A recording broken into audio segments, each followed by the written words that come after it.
Hello, everyone. Both of you. I hope you're all doing well.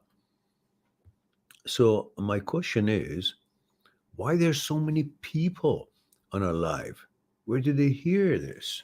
I can't handle that many. I really think I'm shadow banned. Definitely. It doesn't make sense.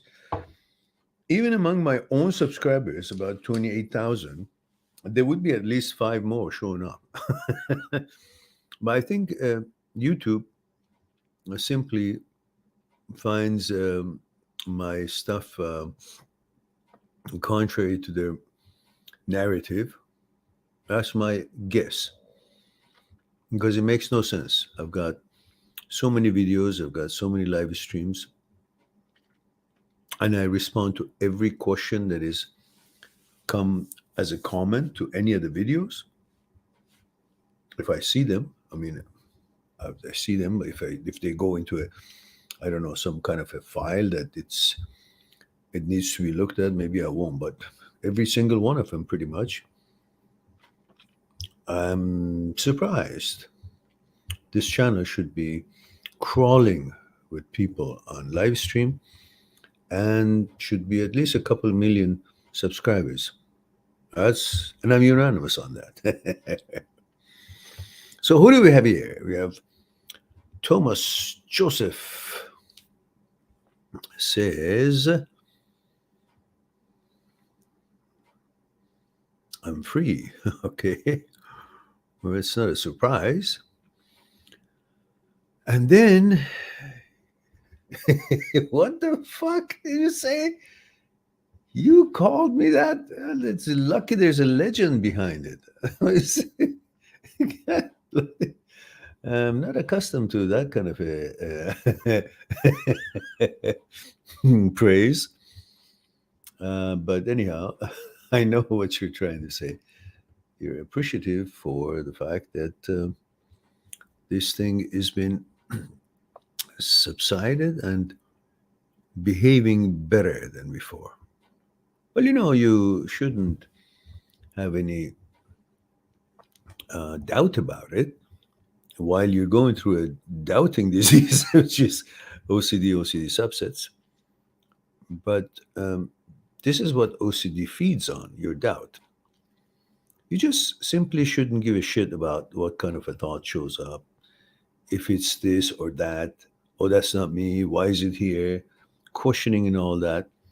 That's what the brain feeds on. And that's exactly what it needs to feel alive, to feel something is responding to it. And that keeps the energy going. And that's what it's looking for. Just like certain things that they have to be deprived from oxygen so they will just simply disappear, you need to deprive this brain from interaction and finding its secretions and the thoughts that it conjures up, valuable enough for you to spend a bit of a time on it? You shouldn't. Because when it thinks that you're actually finding it valuable, then it continues. Because remember neuroplasticity, the deal with neuroplasticity is that the more you do something, the better you get at it. If you're playing guitar or piano, the more you play, the two ends of the synaptic neurons create a bridge between the two. So the neurotransmitters, which carry information for making you better at what you're doing, will be created. So these bridges will connect the synaptic neurons. The more you play, there will be more of these bridges between synaptic neurons created, which that makes you good at what you're doing. And the reverse of it is also working. Like the less you play piano, the lesser good you will be in playing piano, even though you were a concert player. But if you don't play for a while, long while, it recognizes that these synaptic neurons are not being used to make you a good piano player because you're not playing it. So, but they have a bridge, especially for making you a good piano player because you used to play a lot. Now it wants you to use those synaptic neurons to learn something else that you want. You know, it's a limited number. So what it does, it marks those bridges by a protein called C1q, which is done by glial cells. When you sleep at night, brain shrinks to 60%, to its 60%, and then creates more pathways for glial cells to go and find these bridges and mark them with C1q. And then when you sleep, the microglial cells go and find these marked synaptic neuron bridges and destroys them. So in fact, it cleans it up. In the vocabulary of gardening, it gets the weeds out, so opens the road for you. So it just kind of gets all these bridges that are dormant, you don't use them anymore, out of the way, so you can use those synaptic neuron ends for something else. Maybe you want to, I don't know, be good at playing soccer or mathematics or something else. So when you keep paying attention to the brain's secretion or thoughts or suggestions, that is the same as you practicing to be good at giving attention to nonsense that the brain is sending out. So even though you so much want this thing to subside and not to create so much intrusive thoughts, but because you keep paying attention to it, it is encouraged to see this energy, and it considers it as if you're playing lots of piano and practicing, that you want to be better in playing piano. So the brain thinks that you want the brain to make more because you're paying so much attention. So you're training the brain to do more of what you don't want it to do when you pay so much attention to what the brain does, which is something you don't want it to do. So the key would be not to pay so much attention. Very quickly resolve the recognition of intrusive thoughts and go through the 4 steps of Dr. Schwartz. And intrusive thought shows up, you look at it, relabel it, explain it, interpret it for yourself. I feel anxiety right now. If you feel anxious, interpret it, relabel it. I feel anxiety right now. And then you reframe it. Is there something wrong? Is there something wrong happening? Is there something bad happening? Or am I feeling something bad is happening? So you first relabeled it, recognized it, interpreted it, then you reframed it. So that just because I feel something is wrong, it doesn't mean that something is wrong. So you ask a question.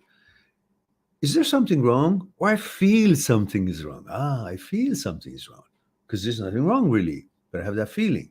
So then you go to the next one. Once you recognize that this is intrusive thought and this is the interpretation of it, you relabeled it and you reframed it. And now you refocus, meaning now that you know what it is, it's just garbage. waste of time, you focus your attention from this to something positive. You refocus. Something like drinking tea, or watching some kind of a game, or maybe playing a game, or somehow decide to listen to music, or look at the scenery, go take a walk. Something positive, doesn't matter what it is.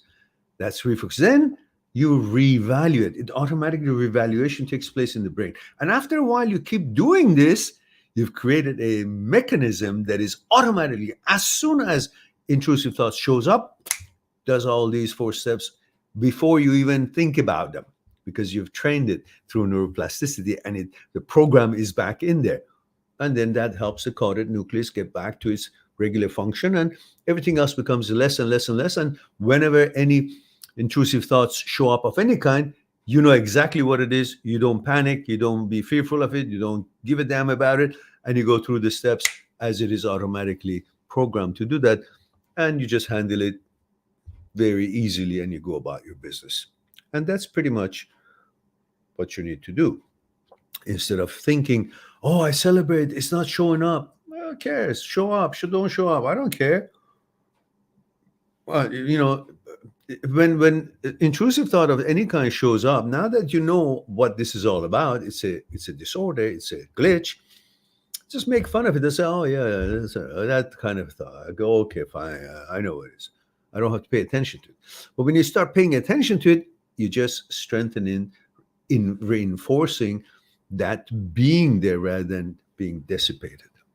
All right. We go to Miss D, a female, England, 35. Says, hi, Mehran. Hello, Miss D.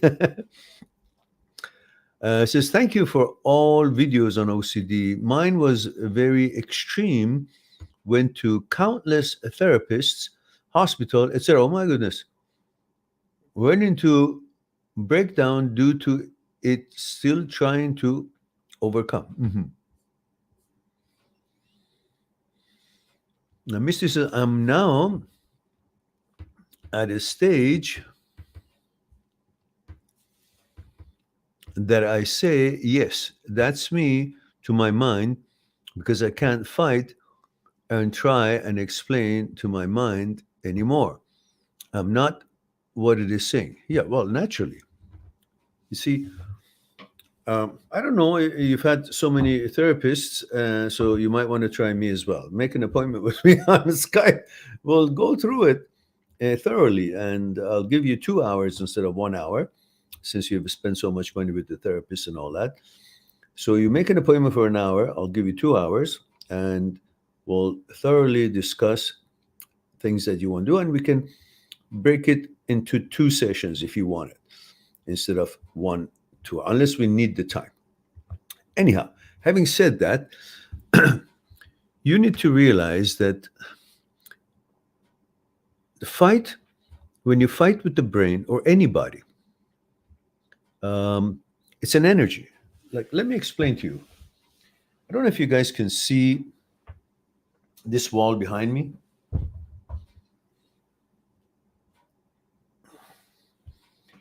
Look, as long as I just place my hand softly on the wall, there's no pain and there's no resistance. I'm just there.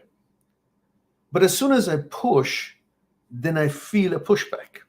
Even though I'm doing the pushing, but there's a pushback, like there's a damage, hurt could come to me as well, even though I'm trying to damage that. So what I'm trying to say is, when you put an energy out, there would be a pushback from that energy, or you receive something, an input back. When you start fighting with your brain for something that you think you got to prove to your brain that what you're saying is not me, I don't like it, and I don't want to do it, because it seems like you have accepted the brain to be your boss. You've accepted the brain to be you, so now you're trying to prove to you, the brain, that you, subordinate to the brain, as you have accepted that, unfortunately, you're not what the brain says. And you think for that to prove, you got to convince the brain. That's all. ass backwards. Forgive my French. Because when you realize that you're trying to prove an organ that it determines what you are, what you're not. It's like trying to prove to your liver or to your kidney something about yourself or whatever it is that you're trying to fix. You don't need to convince them if they have any opinion about your character. Unless you think they're very important and they're the ones that they're actually you and you're just not you. You are some part of the kidney or some part of the liver, that you are a peripheral of the brain. But you know it's not. It's the other way around. We human beings lived for millions, if not millions of years before this kind of a brain was added on top of our being. We were living like animals, instinctively, running, doing what we do, hunting, eating, having sex, and sleeping, and whatever else. No thoughts was involved. Why? Because our brain was not sophisticated enough, was not capable of thinking or speaking. There was no words to mean anything. So if somebody utters it or the brain suggests it, you would go after the meaning of the word, and then you would have a problem to solve that because the word has a meaning in dictionary. You can't contest that. So because you can't contest the meaning of the word in the dictionary, you would think that the word has any accuracy about you, especially that the brain has said it. But when you think that brain didn't exist for millions of years, or million years at least, let's say, I'm not that good in history. So if the brain didn't exist, the brain that we have today didn't exist for a million years, that means there was a me way before this brain was given to me. So I'm it. I am the awareness. I am the entity, not the brain. The brain is another organ that developed into what it can do, which is a blessing in many ways. It helps us to learn things, do things, accomplish things, and I don't know, invent things and order, put things in order and whatever else. But it also has, like any other organ that we have, malfunction and glitches. But the problem is that you think very clearly when you have a diarrhea, you say, well, my intestine is malfunctioning. And you have no problem with understanding, okay, it's a diarrhea. You don't try to prove to the intestine that, no, I'm not diarrhea. I am the regular poo-poo. You just say, well, it's a glitch, I got to fix it. So you go get, I don't know, some Imodium or whatever it is, or yogurt and rice, and you fix it because you realize it's a glitch. It's not you. It's a disorder. But when it comes to the brain, which it gets into malfunction, glitches, intrusive thoughts, OCD, and substantive OCD, you have a problem recognizing that this is a glitch.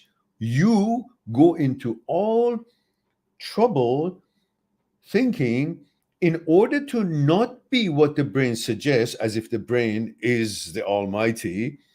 You have to prove to the brain that it's wrong.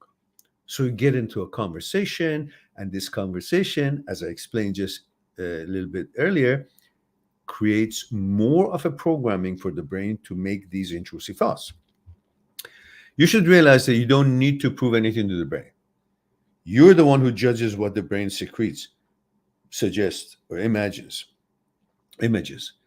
And you live by your vetoes and choices. And part of that vetoes and choices, the power of vetoes and choices, goes against what the brain is going to be conjuring up or suggesting. So you, of course, understand this is annoying, and I've gone through it as well. That's why you learn techniques of such as Dr. Schwartz's 4 steps that I've explained, and there's a video on it. And then you try and teach the brain to rewire itself. But while you're doing that, you shouldn't panic and go nuts and think that the brain is actually has any point in there that you should counter it. The more you pay attention to a crazy guy in the corner of the street, the more he will talk to you.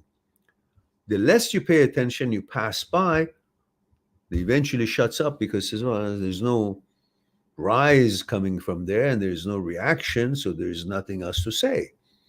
And this should be your approach, rather than thinking that there's something wrong with you or that you have to fix something. This is not your problem. This is a brain's problem. It's a glitch in the brain. And so therefore you understand how to manage it, not to think that unless these thoughts never show up again, I am changing or I am this and that. All right. And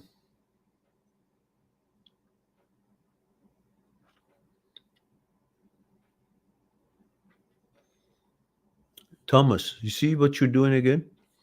You're trying to get assurance from me. What do you think about this question that you just asked? Who cares? I mean, who cares that if it comes or doesn't? As long as you know what it is, the rest doesn't matter. Of course, you are the same as before. In fact, stronger. Why? Because you're wiser. You elevate your class of understanding and wisdom in about the human psyche to a point that you become a wiser, more alert, and less scared of anything, because you now have understand brain is vulnerable. Brain is not infallible. Brain is an organ. Brain is not you. You are not the brain. It's all have been clear for you. You never knew these things, did you? That's why you got so fucked up and you had problems and constantly trying to assure yourself, ask questions. Did you get this back? Did you become? None of it matters. Whatever intrusive thoughts comes to my mind, I veto it or choose not to pay attention to it and just recognize what it is. It's intrusive thoughts, the brain. What the hell do I care? It's like you fart. What are you going to do? Oh, what does that mean? What did I eat? Or what should I do? Maybe I shouldn't have eaten. So I farted. Go on your thing. It doesn't matter. And you become such an expert that sometimes you just move a little bit and make sure it doesn't sound, make sure it doesn't make a noise, or so public around you wouldn't know who farted. The smell of it will go, but you learn the fact that it's nothing to worry about. Therefore, you try to manage it, how to not pay attention to it and go out about your business as if it never happened. Intrusive thought is the same. They deal with it as if it's a fart. It shows, it stinks, it's annoying, but it's a fart. You can't do anything more. So you give it that much of a credit and not more. I hope, I think it was very scientific, of course, tonight, but I'm sure that I'm sure lots of psychologists, psychotherapists will appreciate our finding tonight and our analogy.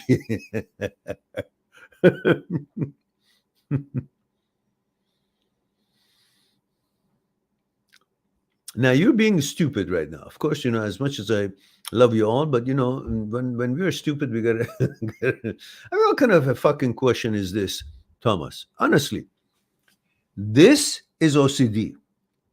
This is perfectionism, OCD, that you're constantly trying to attach yourself to a perfection level of something that there's no such thing existed. There is no fucking perfection of anything. This whole world was created out of chaos. But that chaos brought about this perfection. And the problems that we go through, hopefully, is not life-threatening for ourselves or families or anybody like that.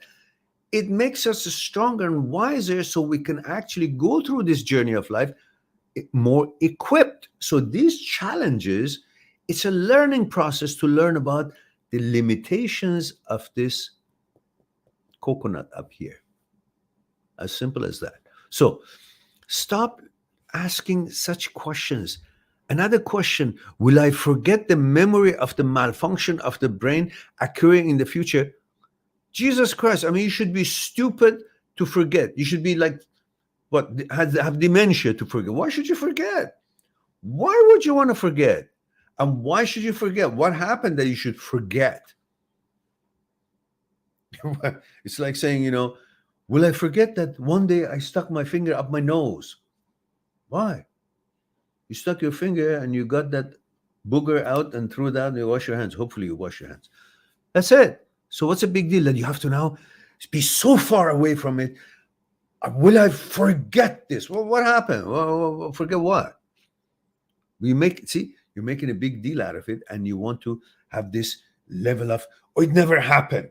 That's an OCD that you're constantly trying. For example, if that's the case, you're going to be in trouble when something you face with that maybe somebody or your girlfriend did before you guys met, or something that is not acceptable to you, or something that is difficult to digest, and you're constantly going to be on the mission and wish and pray that this, that, whatever it is that you didn't want it to happen, have never happened. It never happened. Instead of facing the fact that, okay, something like that shitty has happened, and now I got to deal with it.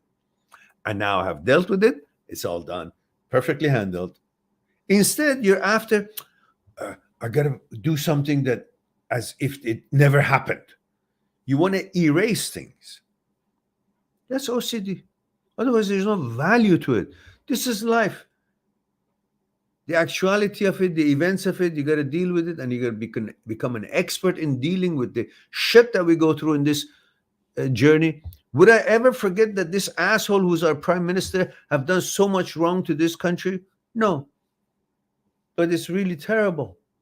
So we remember the events because we're not dumb to expect to forget that. Now, don't get me pissed off now. So,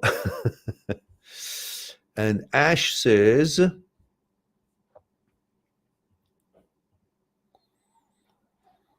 don't forget to give like and subscribe to the video. Otherwise, Meron will send you COVID-19. No, I will send them my ugly stick, bash him on the head.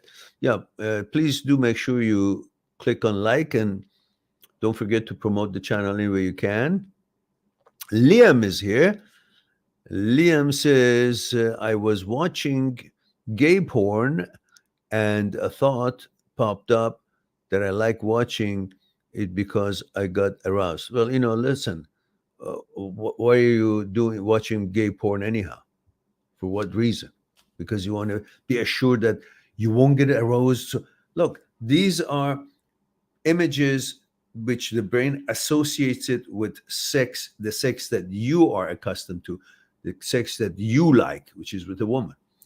But nevertheless, it has an association with the naked body sex, and then that association gives you arousal because it's about imaging, and that's not about the preference of the gender. But the main question is that stop looking at that kind of things that you're not interested. Those are interesting for the people who are having that lifestyle, and their gender desires that. And just like they won't be watching, a porno of a woman and a man, then why would you put yourself through that to encourage, which you don't mean to, but the brain is encouraged to take what you have put it in contact with and make thoughts with it. What do you expect the brain to do? Not to see and recognize what you're making it to see. Well, when it does recognize what it is, it makes thoughts according to that information out there. So it's like you shooting yourself on the foot and say, oh, my foot hurts. Well, fucking don't do it. That's all. And Ash says, diarrhea OCD is very real. Yeah, that's right.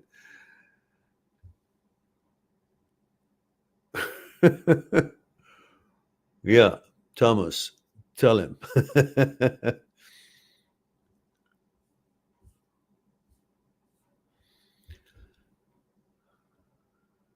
Yeah, Ash, tell him. You're already. So, Liam, you see, we have an expression in Farsi which says, you're causing your brain to go into malfunction and say things that are not in line with your value, and then you complain about why my brain is thinking about that. What the fuck?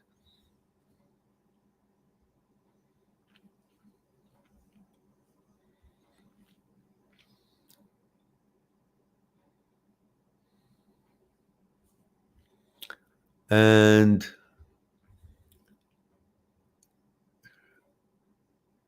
Ash says, if you never, okay. Yeah, Ash says, right. Says, if you never watched gay porn before HOCD, then why the hell would you start now? A very reasonable question.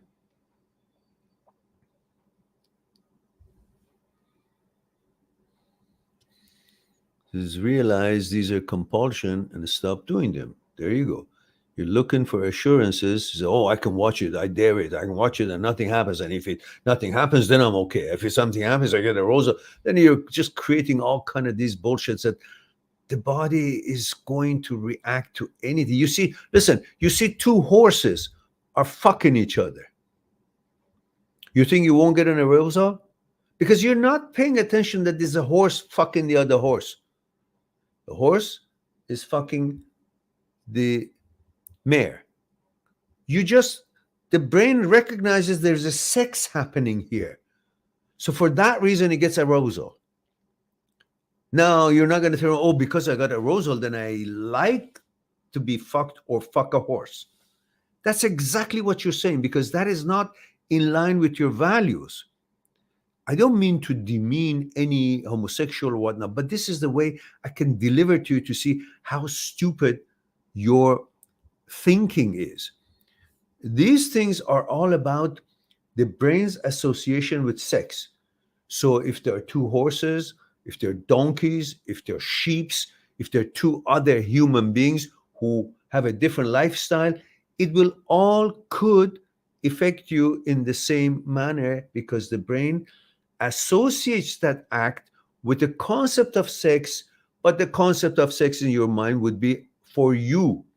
And that would give you the arousal, because it's the idea, suggestion of sex. And that itself can do what you said.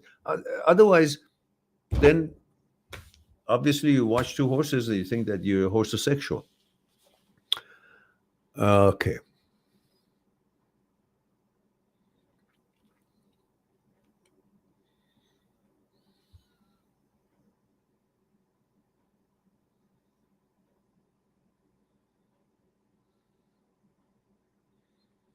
Okay. From now on, I will read the questions and I won't answer silly questions, such as the one that Thomas is going right now. What the fuck, Thomas? Let that go. Let that bullshit go. Again, these are OCD assurances. Let that go. Let that train of thought go. Don't even continue with the question. That's how you move away from OCD and intrusive thoughts, not to pay attention to it and try to get assurances or convince or reason with it or interpret it. Just know. Put the Dr. Schwartz 4-step for you. You should know it by now, what to do, what not to do.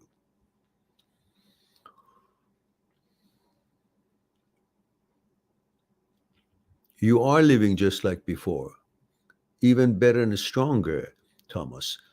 Don't fall into that OCD assurance seeking behavior. That's what it is. Let that go.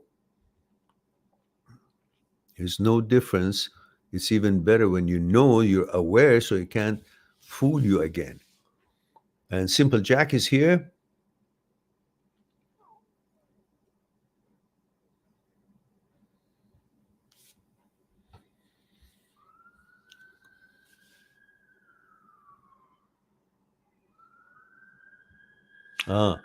Ash says, by the way, I like the addition that you're putting the question on the screen, Miran. I was laughing a minute ago, though, because new people joined and it just said diarrhea OCD is real on the screen. Well, if I bet you all 11 have been here before. Simple Jack says, do you study personal energies? Well, if you have, did you not purchase my book? Because I have it in paper and also ebook, and the ebook is so nominal. Most people have, but in that book, I've explained in detail about meditation and energy, universal energy, nature's energy, and so on and so forth. And you guys must have seen this bit, which probably I show you this 1 minute, it's 58 seconds. Don't guys go nowhere. Just watch this and come back. I want you guys to see. That probably answers your question. Subscribe on my channel, visit my channel, and go through the videos that you might be interested in. Mind@seekstruth.com is making it one step away to talk to me one-on-one on Skype and discuss what concerning you. I'll talk to you soon. But we too, like the iceberg, have 1,000 times bigger powers that is not visible, and we must. Why? Is it something we're rambling on and I expect you to accept it? Or is there actually another power within us? Would you come and help me out? Okay. What I want you to do is put your hands underneath my arms and just lift me up.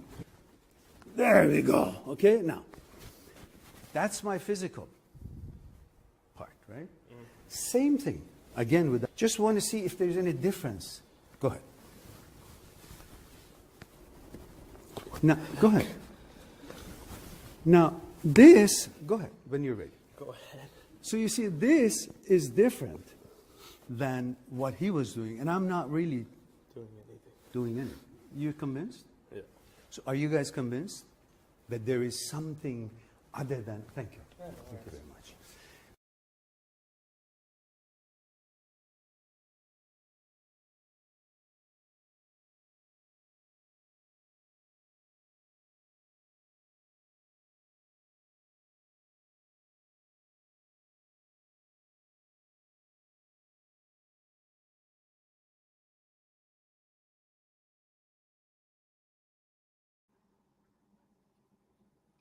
Okay, we're back.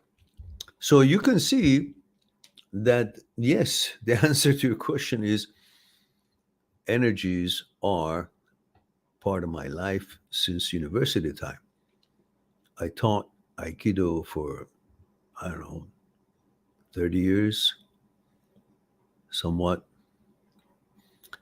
and for hobby on the weekends. And I enjoy it because it helps the people to come out of their shyness, have energy extending forward. Because energy is very important. If we don't have strong energy going forward, then other things that have energy, and if their energy is stronger than ours, it can always affect us or overwhelms us. It's just like two river when they're going head to head, when they actually hit on head to head on each other, the one that is a stronger current will turn and get this one going its way. And the same thing in energy between people.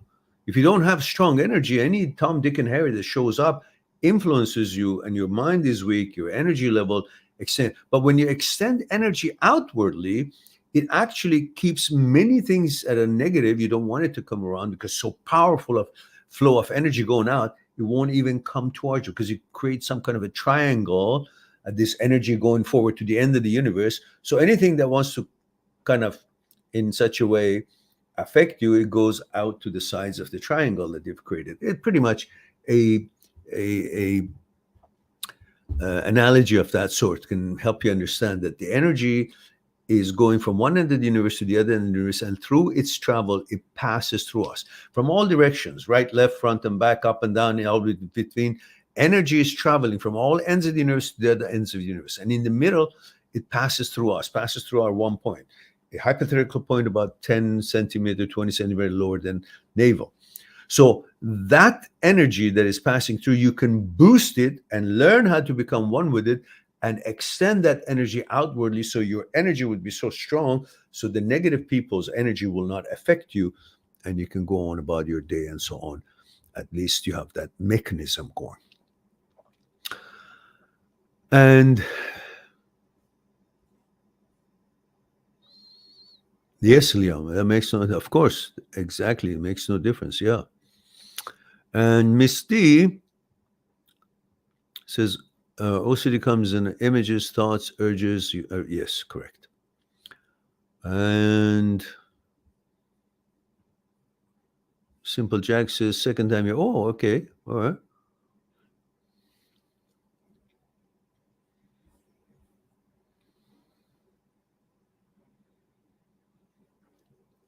G3T B3T T-T-E-R. Okay, you got to give us a tongue twist. You did.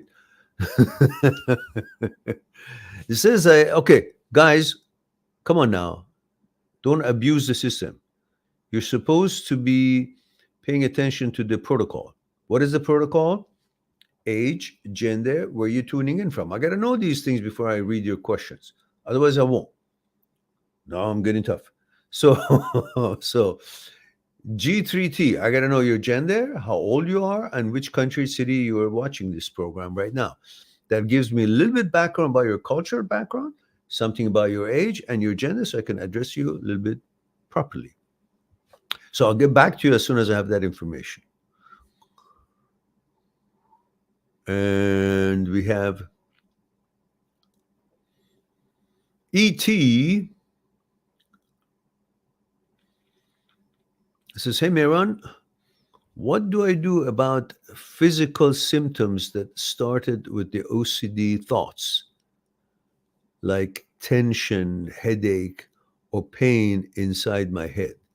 Yes, I felt like something popped and it feels like something there. Well, it's, again, probably imagination, because OCD doesn't by itself cause anything pop or grow or something. It's not that kind of a physical disease. It's a mental disorder that we learn how to help the brain to recover and get back to its default setting.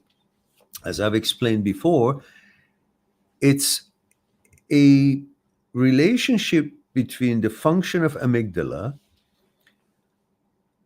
and also function and malfunction of the midbrain basal ganglia striatum, and the caudate nucleus is part of the striatum that is responsible to shut down intrusive thoughts. When it doesn't do its job as it's designed, malfunctions, so the suggestions when it shows the prefrontal cortex, when it just creates these things, it hovers, because caudate nucleus is not there to shut it down. It's not doing its job. So when it hovers, that idea, that image, or that whatever, because in people with no OCD, when an intrusive thought shows up, they say, ooh, that's nasty thought, and boom, gone, finished, because the mechanism, caudate nucleus, shut it off, and then because it knows your values and it's aware of your lifestyle and everything, it shuts it down. But when it malfunctions, such intrusive thoughts that every human being has it, regardless if you have OCD or not, every human being on earth has intrusive thoughts. But the non-OCD brains, when the intrusive thought shows up, it automatically takes care of it, and you just go for a second and say, ooh, that's nasty, and then it goes away, and you go about your business. The duration of its existence in your brain or a screen of your brain or as a suggestion or thought is very short, because everything's working fine. When it malfunctions, it lingers. When it lingers, it becomes an evidence for you that, oh my goodness, it must be true, because it's not going away, which is not true. It's just a malfunction. And that question causes you to focus on all other things. And one of the other things is that brain is so powerful that makes the body physically react to a thought. So when it's an intrusive thought and it is powerful, the brain, and makes your body react, such as what Leon was talking about, you say, because the body reacted, that means the thought, it's an evidence that the thought is correct about me. But it's not at all, because the brain doesn't understand the differences in anything. It sees sex, it considers it association with sex, the word, the meaning, the action, the analogy of it, what it means to the brain in your lifestyle. It doesn't matter what you're seeing, as long as it's sex, it reacts because of your lifestyle also has sex. An association of that may give you arousal. And that behavior, reaction of the brain, reaction of the body to you, you're not knowing about this whole connection of the events that we talked about, becomes an evidence that because of that, that means the thought or the suggestion or that idea that as intrusive thought shows up in my mind is correct. That's the problem. So you should not fall into that trap. And so, who was I addressing the question to? Oh, so thoughts like tension. Okay, now, how do we go there? So it says like tension, headaches. Oh, yeah, these are all, again, because you're so adamant and perfectionist, because most of the OCD people are perfectionists, that you're surprised that you have such thought or such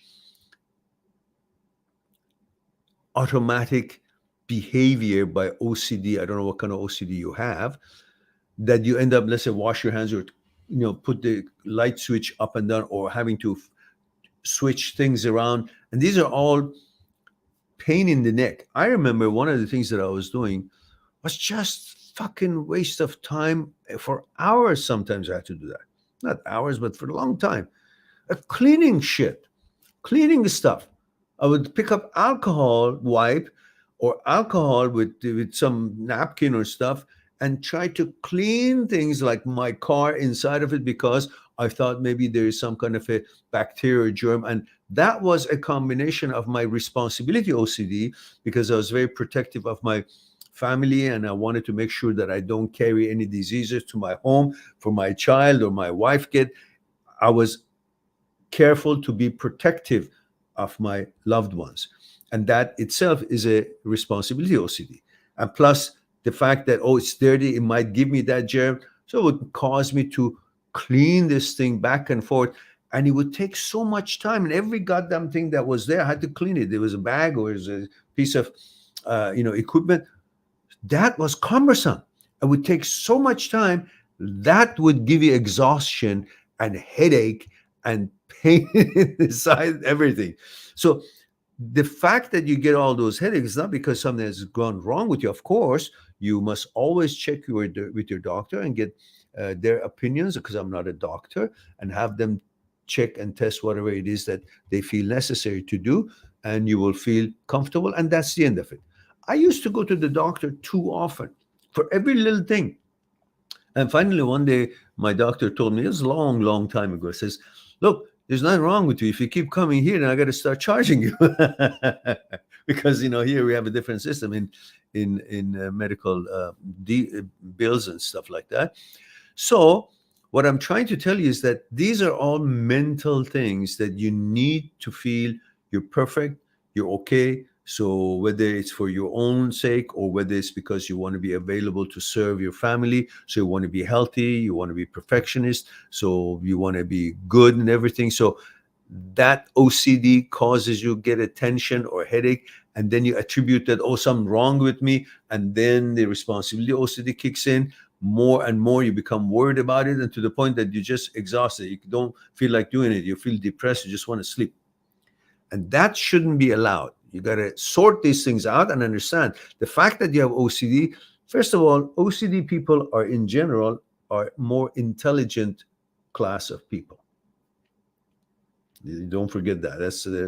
That's unfortunately that's what it is. As intelligent as we might be, we're still fucked because of the OCD. But then you learn how to deal with it, and you become super powerful, because now you're wise and also intelligent, and the experience of OCD would help you to become more confident in life, whatever kind of OCD is. Because once you figure it out and you enlighten yourself, then it's like you fought with the devil, or you fought with the bear, and you fought with the tiger, and you've come ahead. You've come, you've been victorious.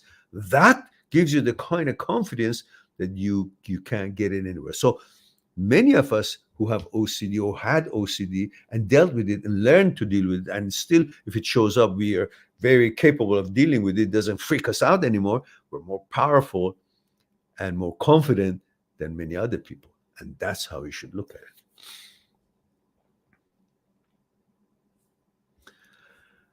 Simple Jack says 37, male, US, California. Thank you for that. And so who was it that was okay? G3T says, sorry, first time here, male, 24, California. So thank you very much for That G33 is like 3PO. Okay, let's go back to G33. G3T. There we go. G3 coffee. G3T. Let's go see where his question is. Okay. G3T says, I just went through a breakup. She cheated and left me for another guy. Worst part is she still lives in the same apartment as me. Oh fuck. Says, I gotta put this up. You can't make this thing up, this stuff up. Says, what would we be the same thing to do? The same thing? What would be the same thing to do? Oh, this sane thing to do. Uh-huh. That's so fucked up. Yeah, I've had these questions, these scenarios from other clients.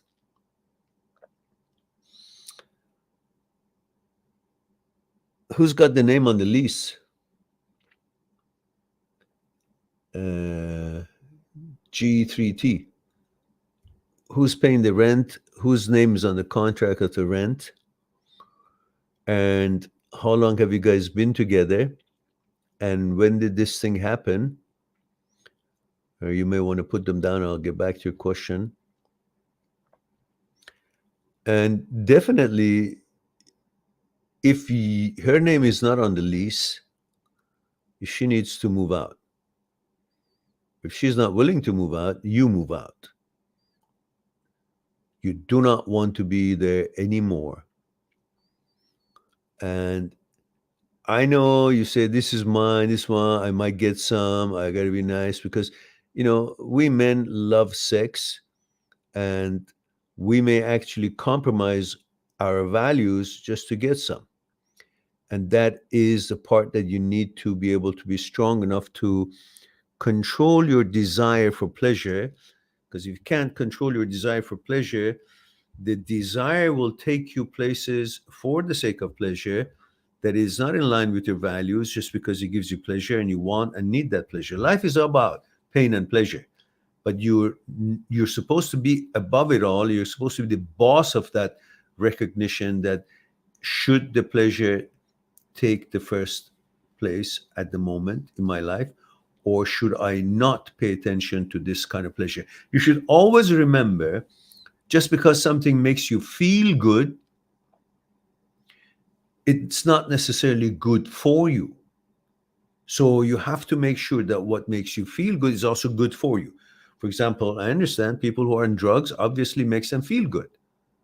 But is it good for them? No. People who drink and get drunk makes them probably feel good, la, la, la, la, la, and I don't have any problems. Bullshit, yeah? But is it good for them? No, it's fucking up their liver.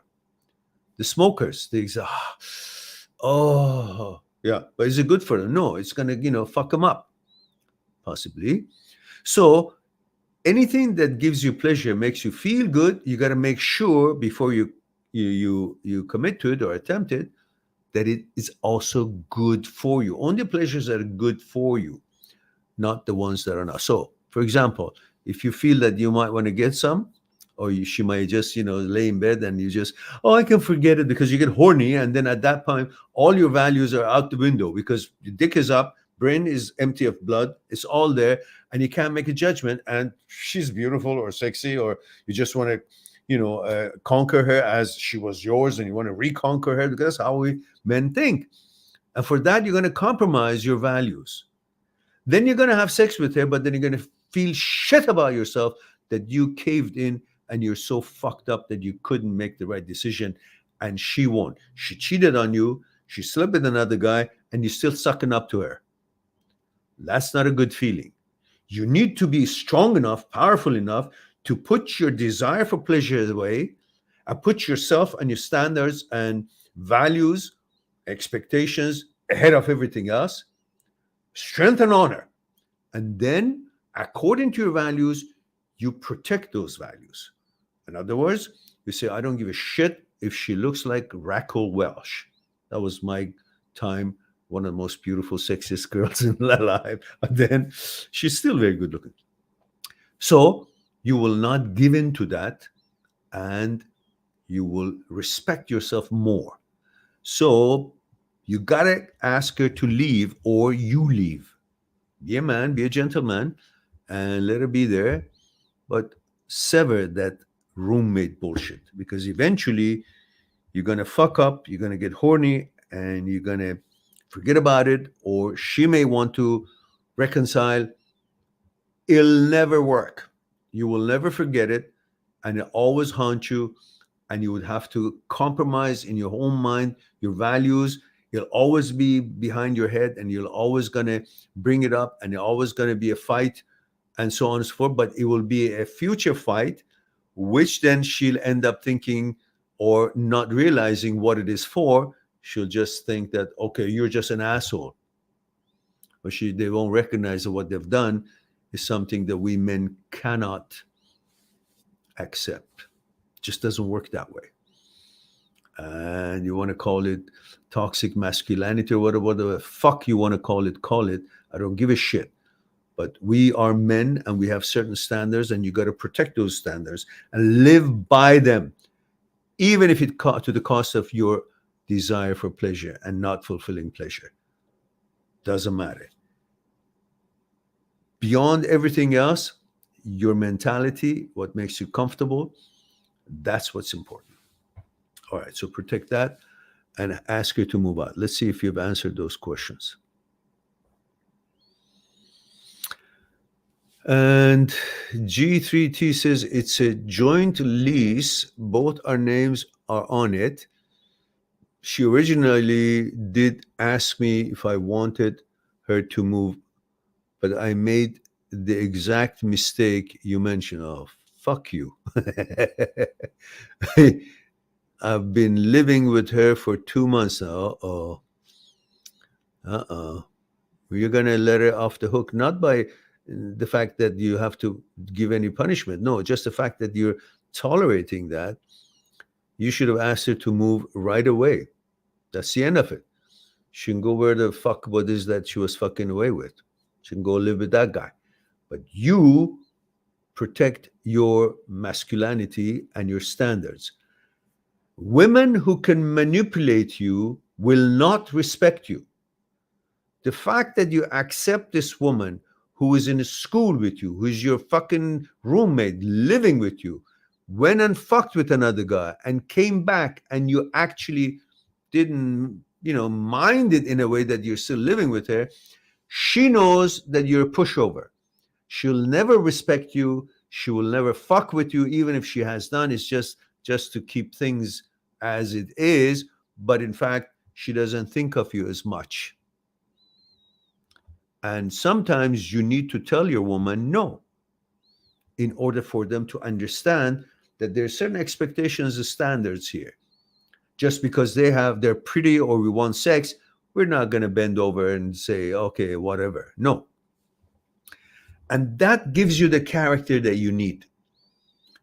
That means sex doesn't worth that much to lose your own standards and expectations. So you can go back to her and say, well, remember you offered you want to move? Yeah, move. And I bet you she can move. It's 2 months though. It's too late, but I think you should move out. Free yourself from that bullshit. And since I made this mistake you mentioned, I've been living with her for 2 months now. I will be graduating my master's degree this coming month, but I have not had a job lined up, and I didn't know if I should move out as soon as I graduate or suck it up until I secure something that I move. Don't you have parents to go back to or somewhere? Look, if you're okay with it, like if you're not hurting, it's not bothering you, like you've already checked out and say, okay, fuck it, I don't give a shit about her. She's done what she's done, and I'm not with her. I don't sleep with her. I don't need her. Fuck her. And I'm going to go find another girlfriend. More power to you. Stay, finish your graduation, and find another girlfriend while you're there. Do not sleep with her ever again. That's the end of it. And if you've got the same bed, well, then just go ahead, go crazy. But when you finish your exams, just, you got to stop being with her. Otherwise, you kind of feel like, I don't know what to say. I know it's difficult. Your age, you just, want to get some, and regardless of what she has done. But, you got to end that. At least check out. Relationship-wise, check out. And if you have sex with her, just enjoy yourself. Not because you love her. You can't go back and loving her. That will never work out. Anyhow, this is a school type of relationship. It's going to get over anyhow, whether this way or that way. So it doesn't matter really. For this, for anything else, it would have finished. And we have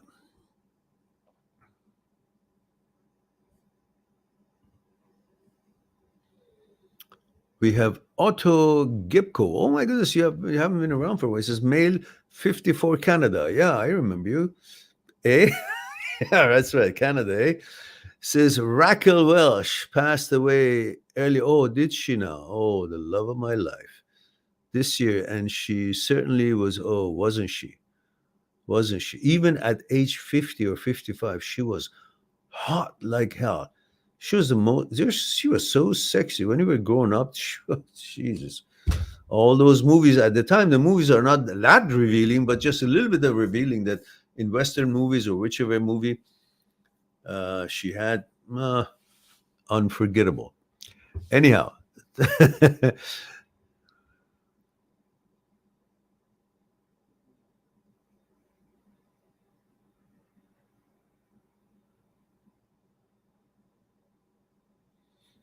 Thomas says, what do you think?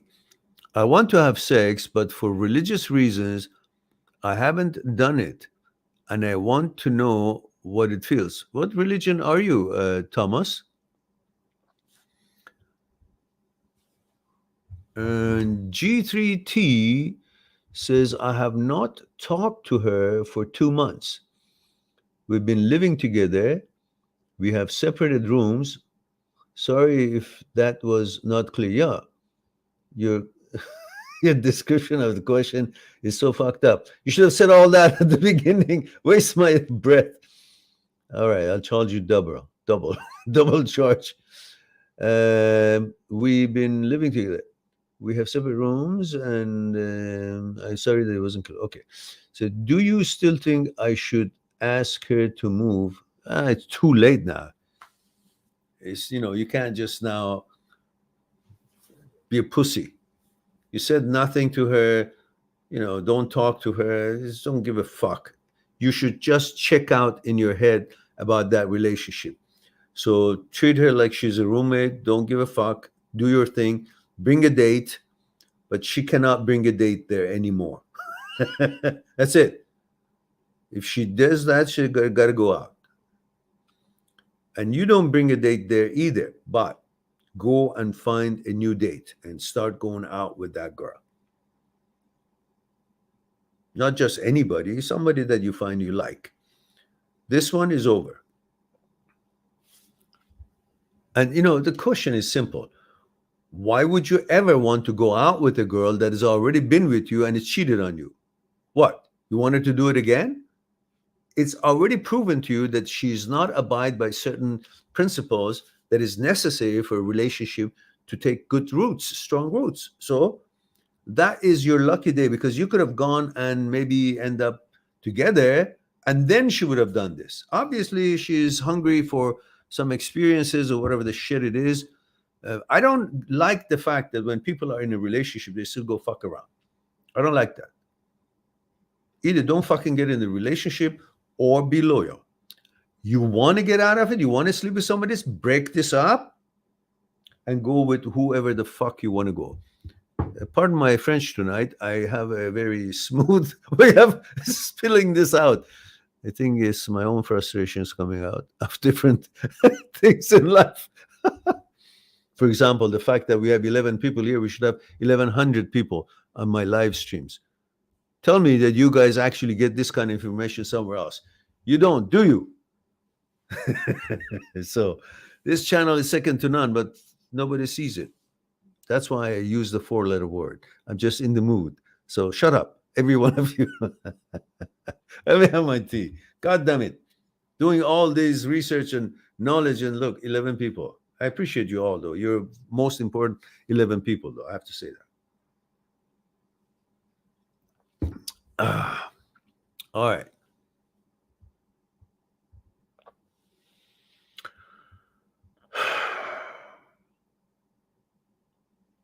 G3 says, oh no, I have no thoughts of getting back with her. I just sometimes have the urge to go bitch slap her. No, don't ever. I know you joke, but don't ever hit a woman. Never, ever, under any circumstances, raise your hand on a woman or a child. Never. Not even it's not civilized. You will hate yourself, because if you're a good man, you would be a protector. Even if the woman has been evil, you don't harm her. You move away from her. If she comes at you with any kind of, I don't know, weird behavior or weaponries or what, you have the right to protect yourself. But you never raise hand on a woman. If there is a problem and she's going nuts and she wants to do something, you just leave the room. Do not engage physically. That's my recommendation.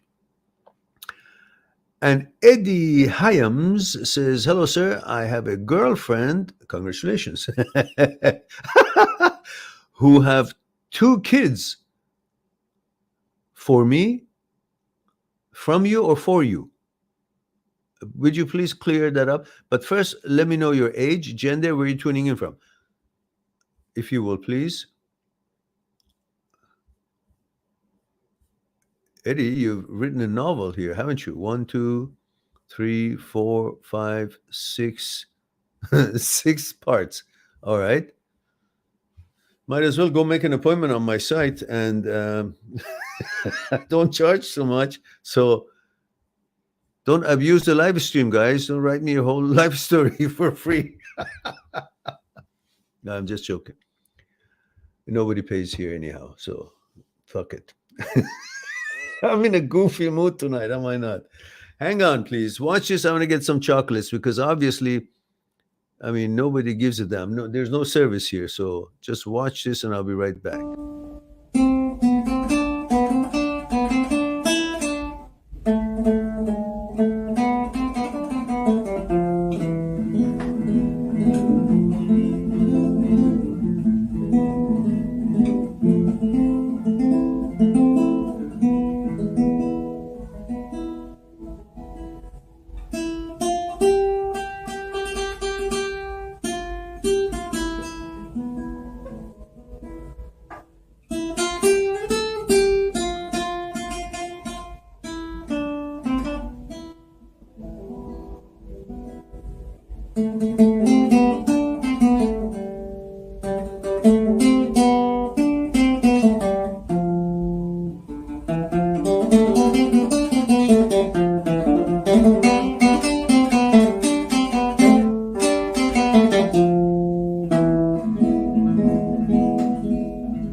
The last word was just total bullshit. I just made it up. But the idea of being here just for a moment, just gonna forget our shit. And it's just good. Are you taping me? All right. We're back. And what a chocolate it is. Lovely. So where was I?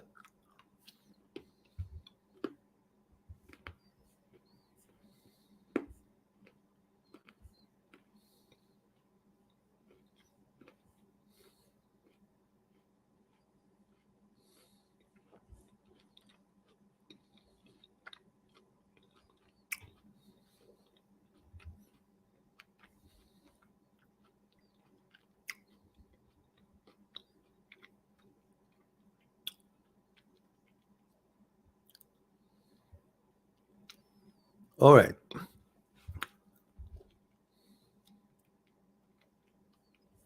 So Eddie hasn't responded to my request about age, gender, and where he is watching the program. So we'll wait until he does that, then I'll read his question.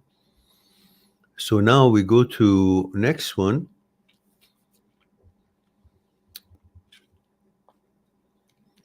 Thomas is Catholic. And Thomas says, I believe sex should be a sacred thing.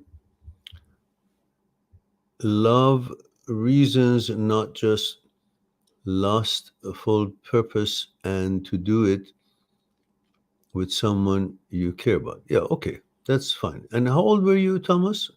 You forgot to put it in today, didn't you? Well, I'm not going to interfere with your family values and religious values. Whatever you think is right for you, that's what you do. And what are you going to do if you fall in love with a woman who's already had sex before marriage? How are you going to handle that, Thomas? Are you going to say, oh, shit, I didn't have sex before marriage, but I'm now in love with a woman who had sex before marriage? You're going to demote her because she had sex before, like she has to be a virgin to be a full woman and worth it? Is that hymen, that piece of little thing, is what makes a woman valuable or not valuable? Is that what it's all hanging about? I don't think that's I understand the merit of it, that, it's loyalty and patience and willing to give their body to someone that is going to be forever. But, marriages are not necessarily been forever. Everybody gets married to be forever, but it's not going to be forever. So they're going to divorce and go and sleep with somebody else anyhow. And I understand, I'm not encouraging you to do any of that. I'm just trying to have this conversation. So you be prepared if you fall in love with a woman who's not virgin, which most women are no longer virgin in this world. What are you going to do then? You're not going to marry her? Or you're going to say, wait, I got to have I'm kind of behind you. How many did you have? 10? Well, I want to have more. So we'll wait a couple of years till I have about 15 or 16 women that I sleep with. Then I feel like, okay, we are an even keel, and I come. So it's up to you and your family. I don't know how old you are, so I don't want to. That's why it's important for me to know how old you guys are, so I know what level I can talk to you guys. Thomas, write down your level, your age, please, for me. I forgot. And everybody, please do that. 22. There we go. Okay. So you're old enough. Says, I get made fun of being a virgin at 22, but I do not care. Finding someone I care about. Okay, fair enough. I'm not going to debate that at all. You do what is good for you, what is right for you, and I respect that. Just remember that when you fall in love with some woman, that she's going to be everything you want it to be. But if she's not going to be virgin, you got to be prepared to handle that. If you have already slept with some people, some women, and then you would say, well, I slept with some woman and she slept with some, okay, it's okay. But if you haven't and she has, you're going to have a little bit of a challenge. And perhaps you got to go to your church and talk to your,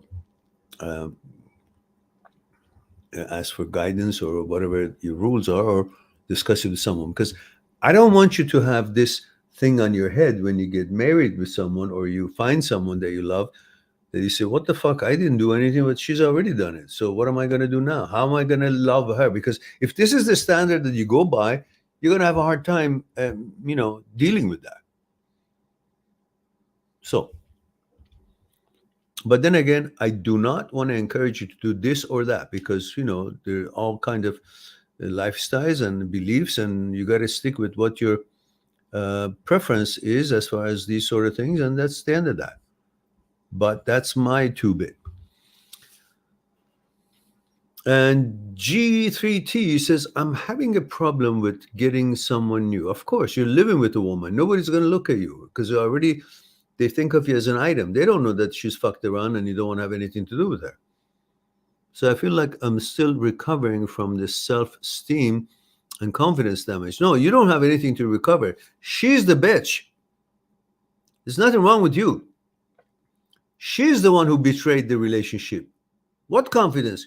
She should have no fucking confidence. You should have all the confidence. Why? Because if anything, you stuck to your rules and to your standards. You upheld the gentlemanliness, the manliness, and you did not cheat on her. She did.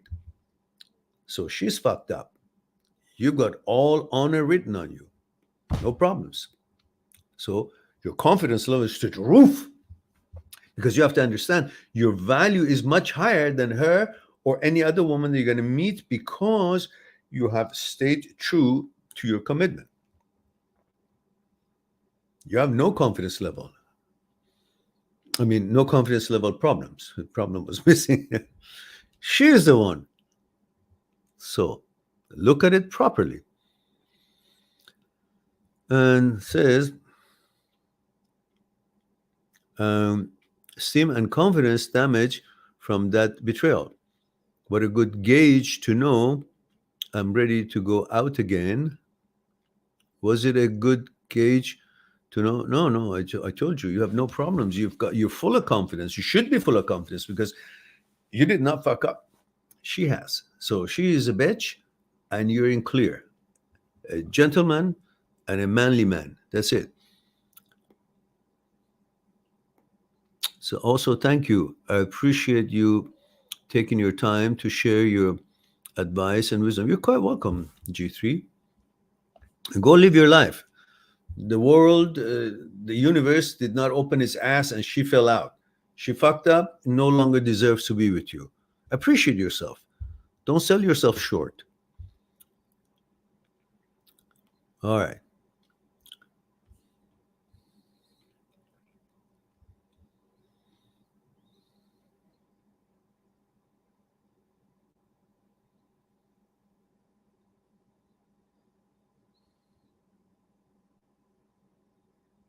Good for you, E.T.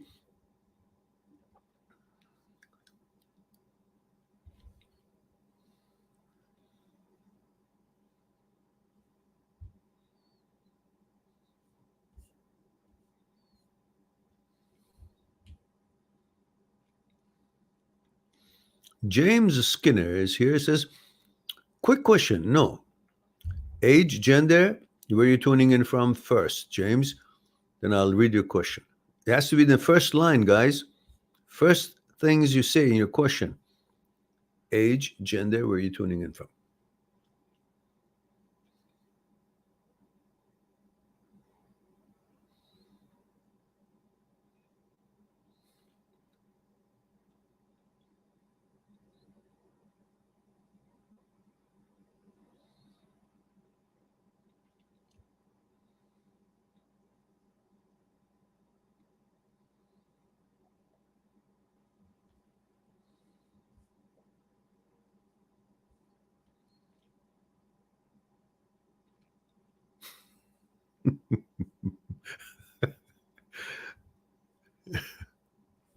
All right.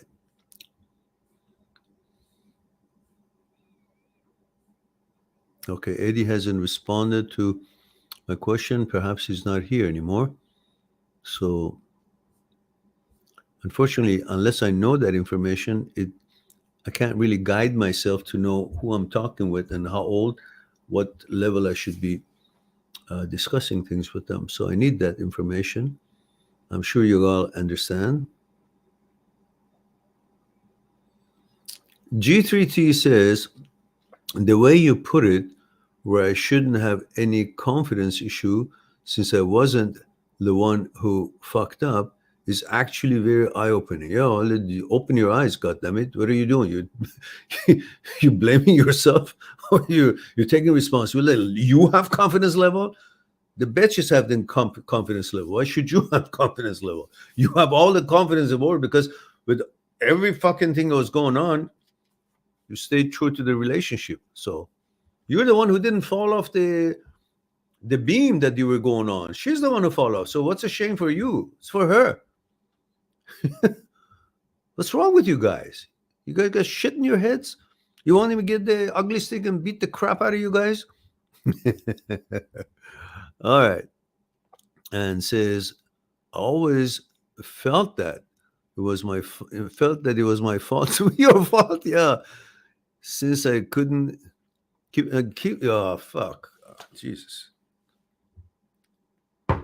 It's like someone is hooked on crack cocaine and you say it's my fault that I couldn't keep her away. It's her stupid reasoning and stupid standards that caused her to make such decision rather than going for the better decision, which was not getting involved with that.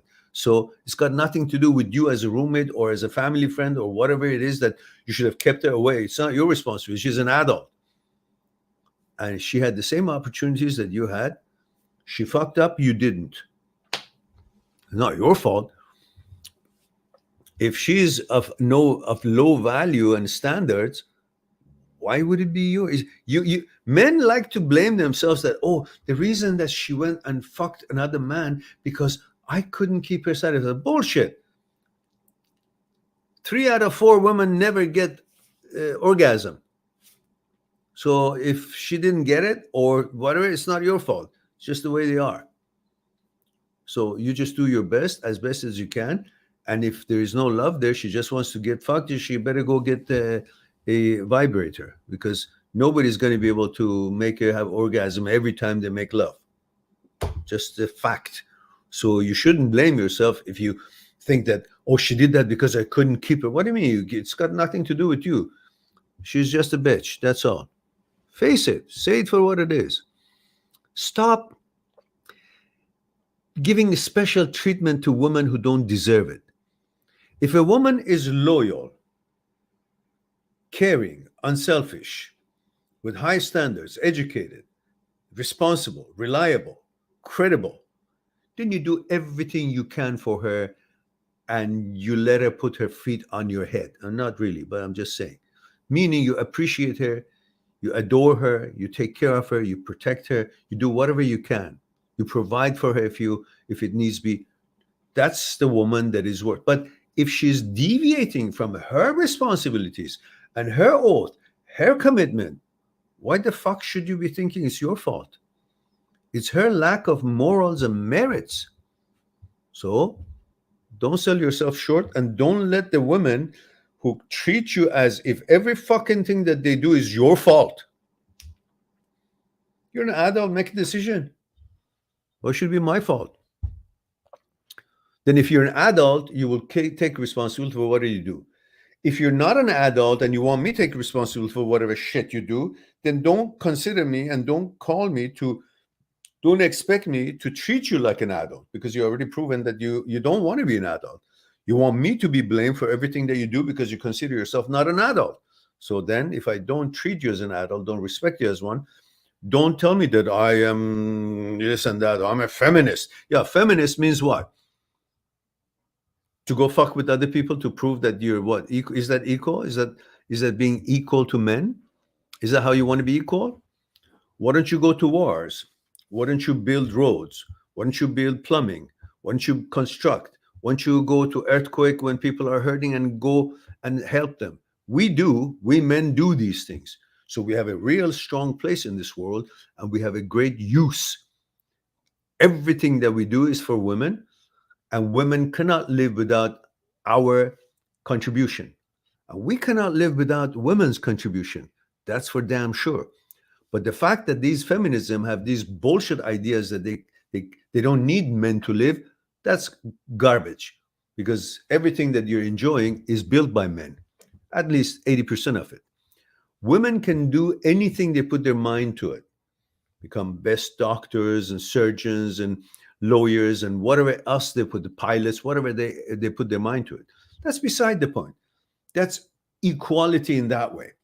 But trying to tell us that we are toxic because we want to have leadership and protection and protective roles in lives and be able to do whatever we can for our families, and therefore that means we use our expertise, certain expertise that you guys don't have, that means that we are now toxic? If you want to put that on us, that's not feminism. That's hating men.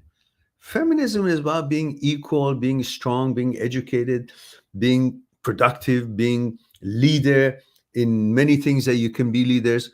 But it doesn't mean that you want to be a man or you can be a man. We cannot be a woman. We don't want to be a woman. You cannot be a man, and you shouldn't want to be a man. And being at the height of your capability doesn't mean to compare yourself to men. We're two different energies. We combine and complete each other. We need each other. There has to be men, there has to be feminine, and females and male together. We can make this world go around.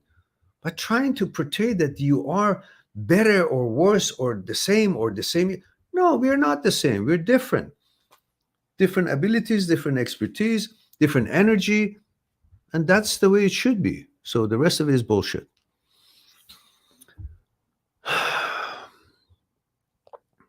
All right.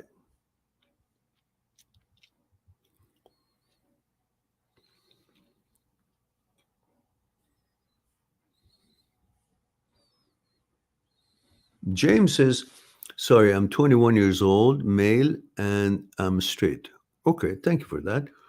And you didn't say where you are tuning in, which country, which city.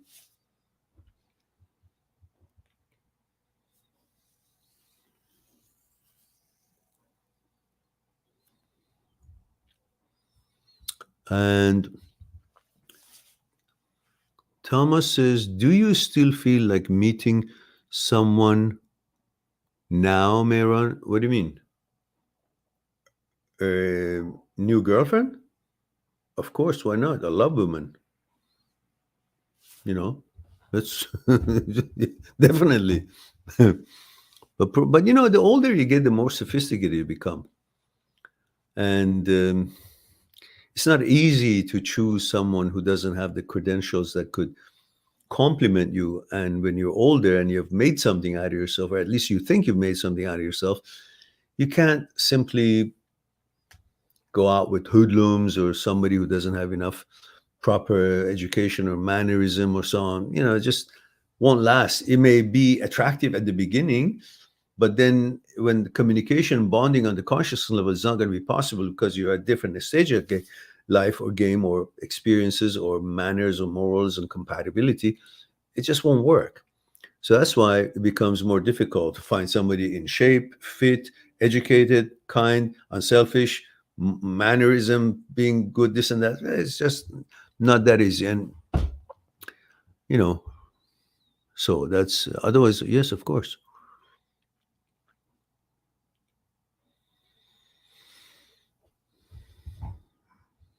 G3T says, well, this is the second meaningful relationship where it ended up in cheating and they left me for someone else. It's not your fault. At that age, many women do, because they don't have enough confidence. So they get their confidence by the kind of attention, the number of attentions they get from this guy, that guy.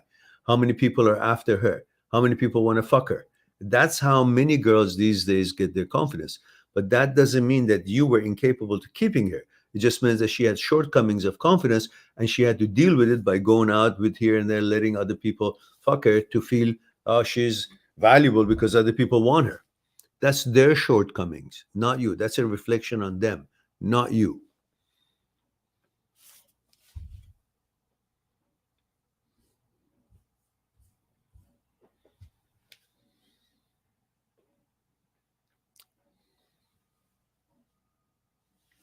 Yeah, none of them are your fault. People who cheat, they're cheaters, not because you did something that made them to cheat. Don't buy into that shit. Don't. These are asshole women. Find a better woman. That's all. That's all. Say it for what it is. Don't be shy. They're assholes. That's all. Find a good woman. There's so many amazing women out there. So open your eyes. Your problem is not the fact that you couldn't keep any or they left because of you. No, because your selection process is wrong. You pick up bullshit woman. You got to get to know them a little bit more. You got to find out what they're all about. You got to see if their morality is there. And then eventually you may find them suitable for you. You just see a pair of legs and you say, oh, great, that's perfect. That pair of legs is not this. It's just You got to know this before you actually want to commit yourself to them. E.T. says, thanks, Marion, for your work. By the way, we should all promote the channel. God damn it, yes, E.T. Promote this channel. This channel is priceless, I believe. I mean, I'm unanimous on that. But look, we've got 7 people here. These questions, they got to pay $600 an hour to some kind of a psychologist somewhere to at least learn it. We're sharing it and giving all the information in many different fields. And, you know how it is. You have a relationship problem. You got to go to some expert, so to speak, and pay $1,000 for a few sessions.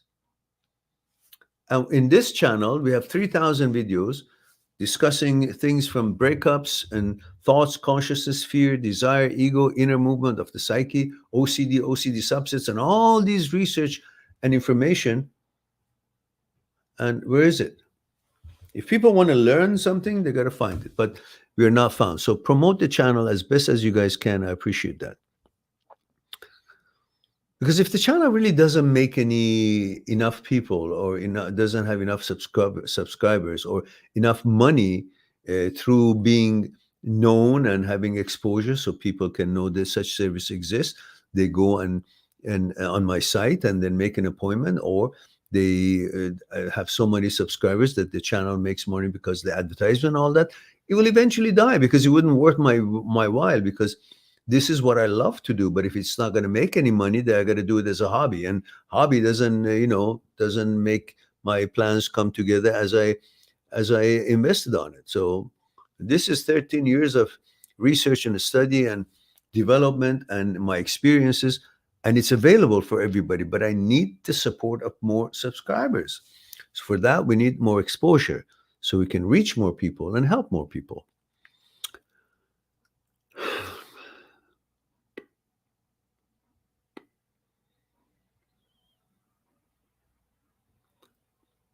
Triti says, I know the first one cheated on me because I wasn't on my purpose. I put her on a pedestal. Yeah, that's a big mistake too. The second one, I was fully focused on my purpose, but didn't give her the attention she craved, I think. Oh, if you think there's things that you can do better next time, do better next time. But neither one of it warrants or is justifying what they have done. You're talking about your fields that you got to do a little bit better on it. Okay, more attention here, less attention there. Fair enough. But that none of them is not a justification for what they have done. So don't blame yourself. They have their own shortcomings and their own decisions and faults that they have caused. James says, sorry, I'm from United States, Idaho Falls, Idaho. Now we got something. Let's go to James' question, which is more like a novel. Where are you? James. James says, quick question for you. For HOCD, I'm getting non-stop intrusive thoughts right now. But when it says you're gay, I get this weird feeling like if it's the truth, like I feel gay, and it sucks. Well, you are actually believing the suggestion of the brain that it is in malfunction and a glitch of OCD. Yet, its suggestion to you that what it says to you is true is still acceptable? Can you see what I'm saying?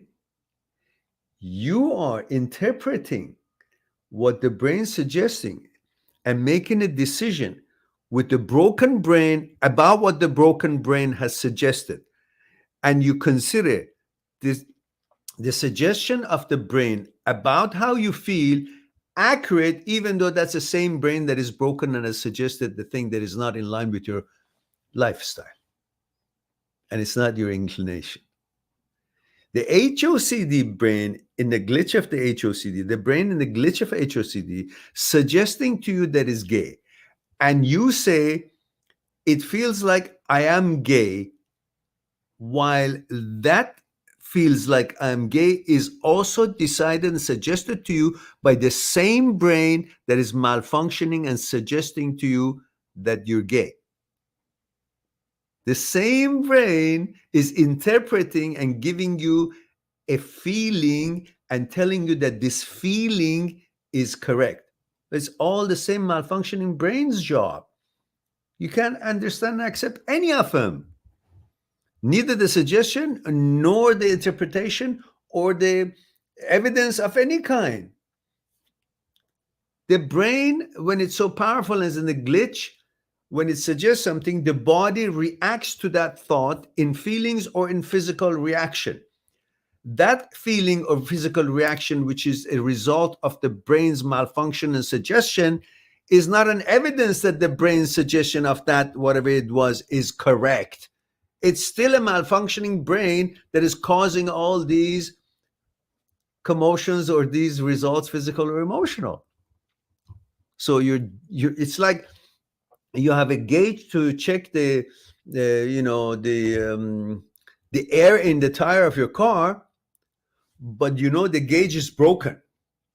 With the broken gauge that it's broken, it's malfunctioning, you're gauging it, but you're believing the gauge that it shows. You're not supposed to be using that to, to see what the, per square inch of an air is in your tire. It's already malfunctioning. So why do you use the same equipment to see what's wrong with it?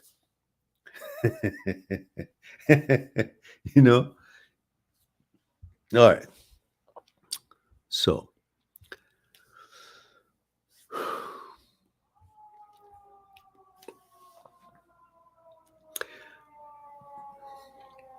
if you guys go on my TikTok, I have a channel on TikTok. Everybody, it's Sydney and Mandy from Bronco Off-Road. And so, You have a tough ledge and a Bronco. hey, shut up. Okay, this is my channel on TikTok. And you guys can find some short videos. Does it show? Yeah, I can show it. Truth-seeking mind. And so in here, I have short, quick responses in regards to, for example, it says how to tell if it is, get out. How to tell if it's gender related or if it's HOCD. It's one of the things. It's just short video, but it's very efficient. And the other one says how you can discern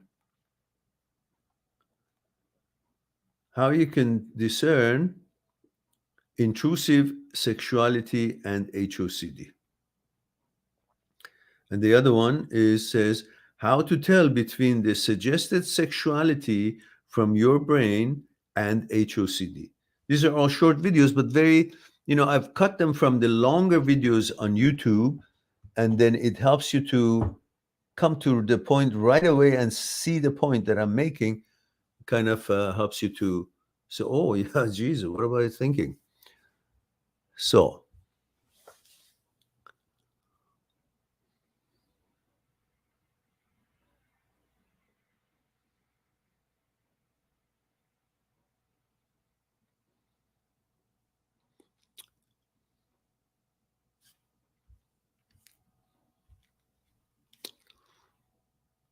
I think, James, did we finally finish your question? Yeah, they did, didn't we? And James says, so okay, we did that. Now we've got Miyamoto is here.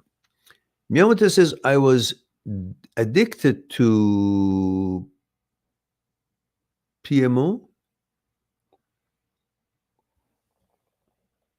Are you talking about porno? Now trying to quit this addiction, but I used to prove my heterosexuality by watching porn, but now I'm quitting, thoughts popping up that you're gay now. Yeah, see, it's a stupid thing to do, because it's not about the fact that you're gay. It's the fact that when you watch something, then the brain uses that what you're watching to produce related material to that what you're watching. It doesn't know who you are, what your inclination is or not is. It cannot tell you your gender. When your gender was being put together in the womb of your mother, brain was not even in existence. There was no brain. So brain was never involved in when you were being put together in the wombs of your mother, but it was not involved in you getting your gender selected and being put together in the womb of your mother. So how could the brain that was not involved when your gender was being decided and created in the womb of your mother have anything to do with the ability to change your gender? When it didn't have any role playing when you were getting your gender, you're being put together, it can't have any role to change that, what it never had any role to decide or influence what it was going to be. So this brain suggestion about your gender and all that is all bogus, bullshit. But if you watch something, the brain makes thoughts out of that what you're watching. But that doesn't have anything to do with your inclination or your interest or your gender or reasons you're watching.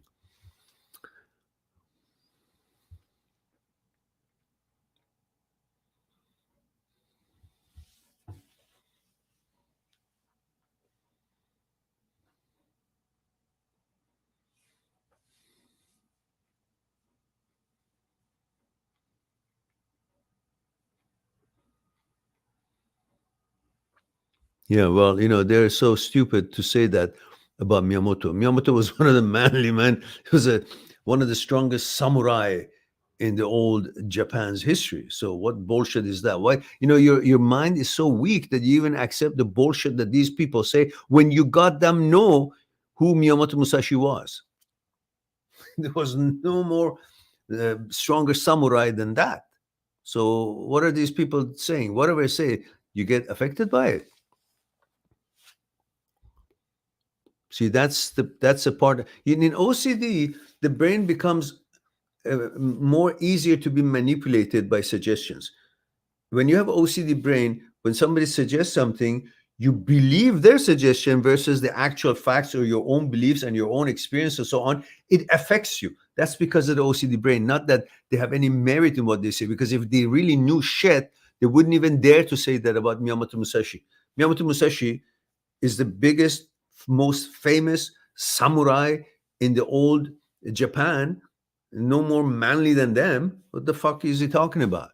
And you get anxiety because of what they said rather than relying on your information about the name Musashi or Miyamoto that you've chosen. You know what that name is. So how could you be actually affected by that?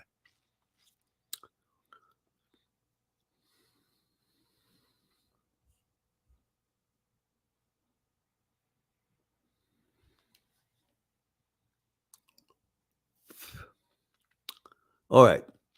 Okay, Lol says, hi, Meran, male 22, Florida. Says, I've recently started dating a girl while having HOCD. I like this girl and I behave normally before having HOCD. The only thing that worries me is that I don't feel my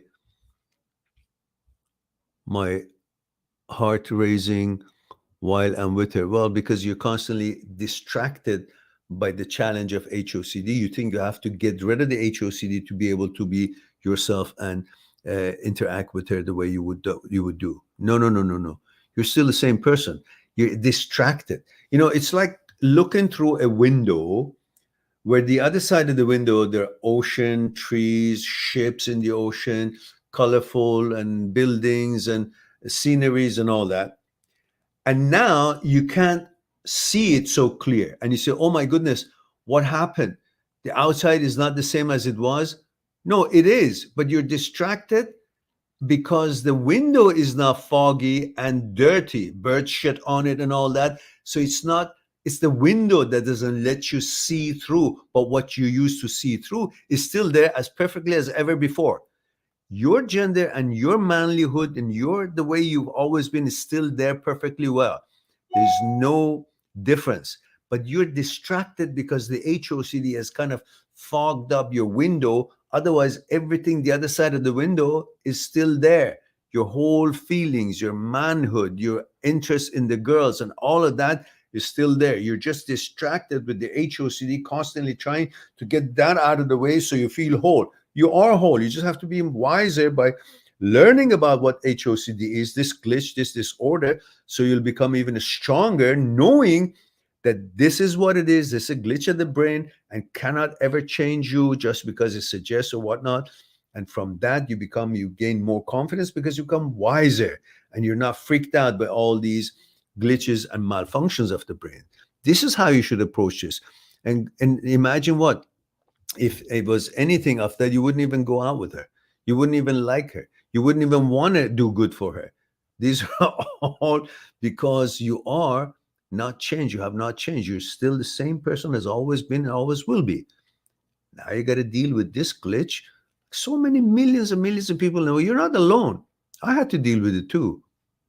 I was just old school, didn't even attribute it to any kind of a chance or a suggestion of I might be this or that. I just said, well, that's nasty. That's disgusting things about images I get and all that. And then even though I didn't know any of these things, but I got rid of it by how? By simply being old school and finding different ways to reprogram my brain, because I never doubted, never allowed anything to cause me to doubt my inclination, my preference, and I stuck and protect that because that's how my identity was, regardless of what thought would show up or whomever else somewhere, somehow, knowing or not knowing, would have thought of me any way, different shape or form. It wouldn't make a difference to me because what's important is my identity, being proud of it, knowing what it is and protecting it regardless of what else comes to mind. This is how you should think.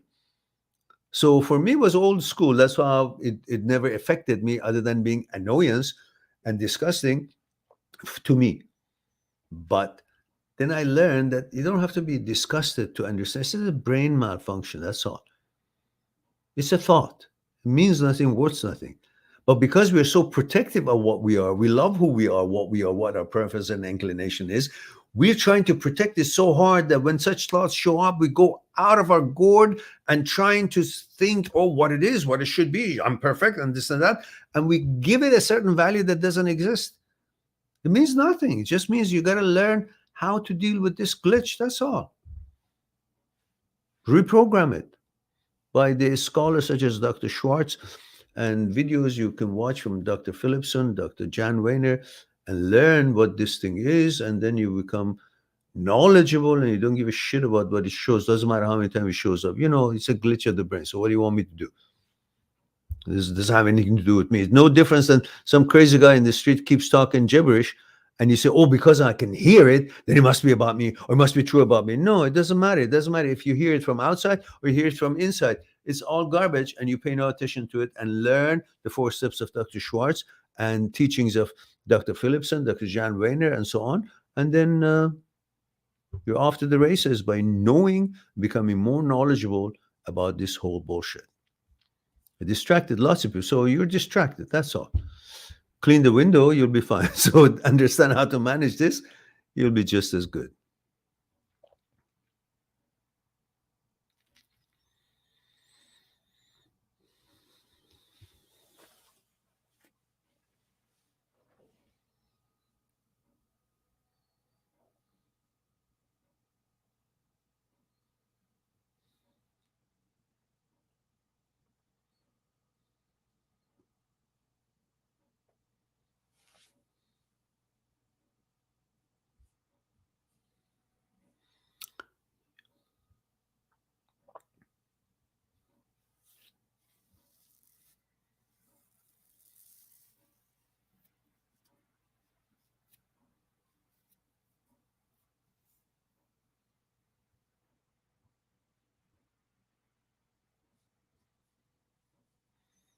Where are you, Miyamoto? The TikTok is banned there. Is it India? Yeah, I put it on Instagram too.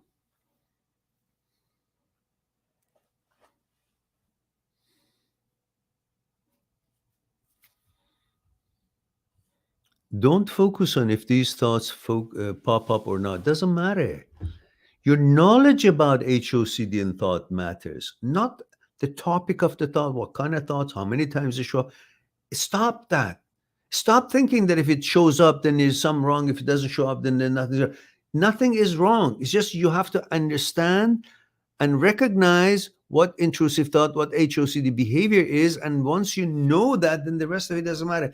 Show up a million times. You already know it. So it's like, once you know a person is an asshole, then show up 100 times. Still, okay, that's an asshole. Let's go over there. That's all.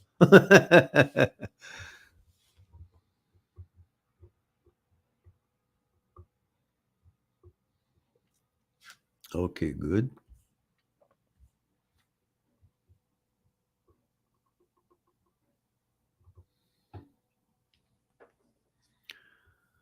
Let me put this up. It's an advertisement for me. So it's very important for everybody to know.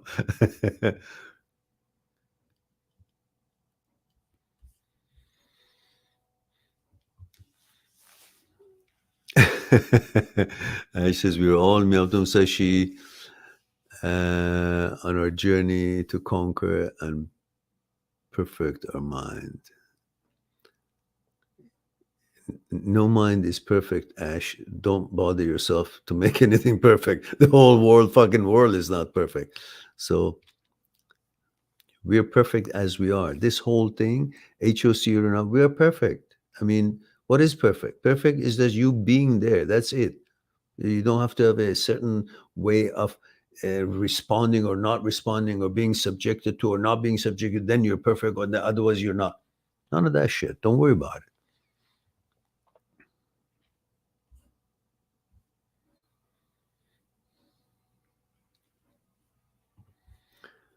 And Niyamat says, Mehran, will this HOCD thoughts will stay in my mind forever? No. It depends on how interested you are to educate yourself. After a while, it doesn't matter even if an intrusive thought shows up. You don't give a shit because you know it has no value. You've already, see, the jig is up on it. You already studied it, learned it, understood it, what it is, the malfunction, all the components that I've explained how many times in these videos. And therefore, it doesn't affect you anymore, especially when you've already made this clear for yourself, and little by little it has dissipated, doesn't show up as much. And whenever it does, you're no freaking out because you know what it is and you know it's a glitch. It doesn't affect you. It doesn't turn your dick into vagina. It doesn't do anything else. It doesn't cause anything. It's just the brain that says, oh, be careful. What is it going to do? It's your amygdala's overactiveness because it wants to protect you. Why? Because you love who you are. You love whatever gender you are. You love it and you want to protect it. And because of the overprotection and because you're strong in what you are, strong heterosexual, the amygdala, it becomes overactive in order to make sure that nothing is. You're paying too much attention in order to protect it because you love it so much because that's what you are. But for that reason, the brain gets focused on that and starts attacking that. But in fact, the brain thinks that it's trying to help you to protect it by bringing you alertness, by throwing these attacks. But it gets to the point that you become more interested to get rid of it. And this interaction and exchange of energy makes the brain think that you want more of these thoughts to be shown up while it's actually thinking, trying to help you to protect itself by alerting you, by bringing these thoughts so you will be very ready and to fight it. But get it all over. Say, I don't give a fuck. These are thoughts and I don't have any fear from them. The brain says you're gay. It says, fuck you. If I was gay, then I wouldn't even question why you're here. But the fact that you say something like that and I say, hey, well, what is that? That means there's a contradiction between what I am and what you're suggesting. Why? Because there's an awareness. I become aware and I question it, say, what is that? That's awareness. And why is there an awareness? Because there's a contradiction, meaning that what the brain suggests is not in line with what I am. This fact that what brain says is naturally and truthfully, in fact, is not what I am, it doesn't sit well with my lifestyle and inclination, brings about an awareness. And that awareness to me says, what is this? Why is this here? What does that mean? Oh my goodness. All that is an awareness. And awareness is because there's a contradiction between what the brain suggests that you are and the fact that what you are in reality, in actuality. So you all have this awareness, which means there's a contradiction, which means you're not what the brain suggests. If there was no awareness, would meant that there is no contradiction between what the brain says and what you really are in your gender, which would mean you wouldn't even notice when the brain suggests that you're gay or you're this. If you're gay, the brain suggests that you're heterosexual, you're not gay. You wouldn't even notice these things because there would be no contradiction. But when you're aware of it, that means there's a contradiction, which means the fact is that the brain is suggesting something that you are not. That's the end of ever assurances that you could ever want, which is not what I suggest to have assurance or seek assurance, but here it is. Fuck it. Get it and go.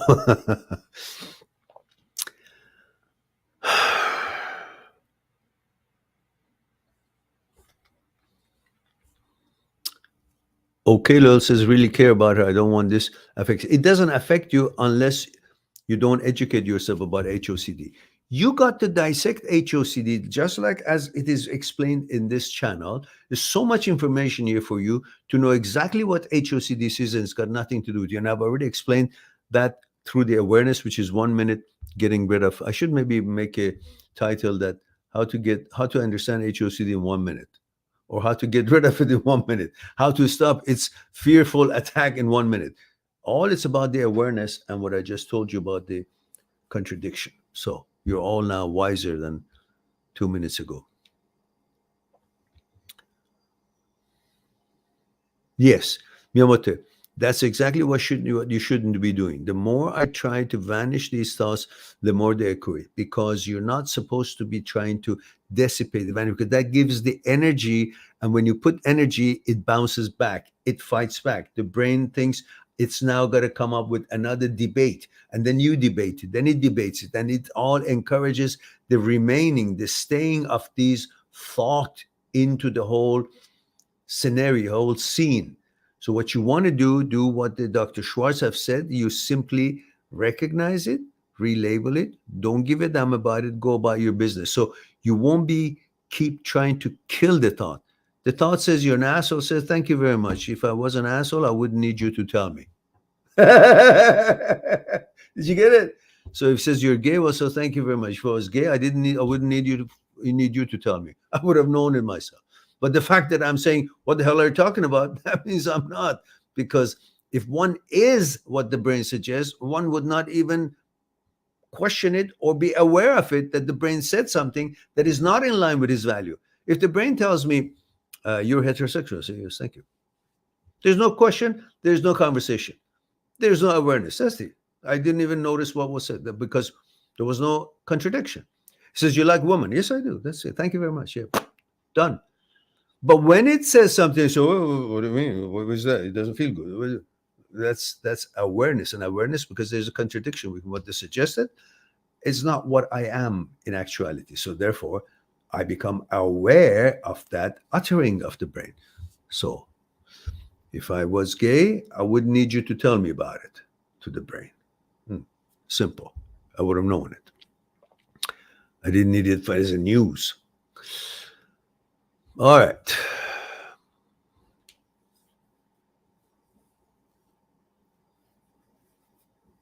Nasrin Sultani. Oh my goodness. Nasrin is a Persian name. Nasrin, let us know your age, where you're tuning in from. Don't tell me you're from Iran, because I know they can't reach me there. I mean, they can't watch it unless they have a what are these devices, filters and all that. And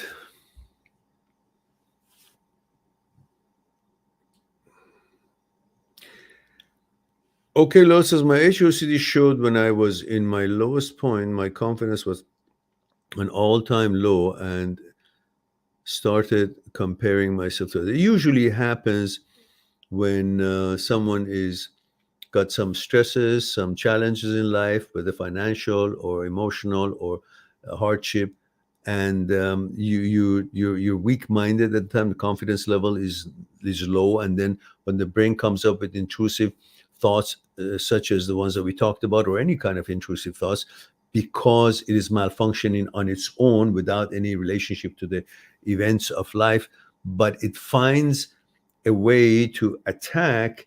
Is trying to kind of aware you or alert you from other possible attacks or misfortunes that could go while it recognizes you're in a stress mode, and then you're already low in confidence. You start believing what the brain is uttering instead of researching and understanding what the glitch is all about.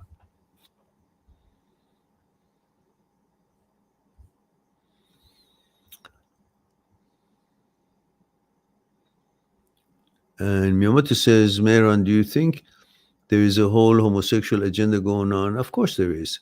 They're trying to silence the alpha male, because alpha male is a protective of women and children. And once they actually chop their down and they shut up anybody who says something, they say toxic masculinity and all these things, then they quiet down, and then they can dominate women and children and turn them into bimbos and zimbos and whatever else that they want to do, because there would be no men to protect them. They're trying to turn men into feminine, and these are not in line with the traditional way of life. Everybody in this world is important. I don't care what your sexuality is, whether you're homosexual or heterosexual, you're woman, man, child, old, young. We're all important on this earth. We all need each other to make this life, as normal and as balanced as is possible. But when there is an agenda to actually get rid of one, whether they're trying to get rid of the heterosexuals or homosexuals, we are not going to allow it. We're all going to protect each other. Whomever has certain orientations, we protect each other. And yet we don't allow any system to play us against each other. Simple as that. Then we've got it made. Because there are elements that are trying to use people and put them against each other to weaken the power of people, play heterosexual against homosexuals, transgenders and this and that against each other, women against men, toxic masculinity, call us, instead of, and then feminism is turned from seeking equal opportunities and all the things that any other human being deserves to have, and turn it into hating men, that we can do whatever men can do. Who says you can and who says you should? We have our role in this life and you have your role in this life, and we're all needing each other and completing each other. So the rest of it is all bullshit. So I believe that there is such bullshit is going on.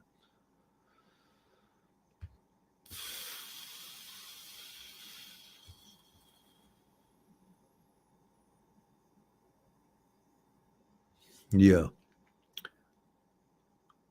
Ash says perfect is the guitar solo on the Stairways to Heaven. Yeah, right. Yeah. I haven't played for so long, and it's not really that smooth anymore, but I still love it.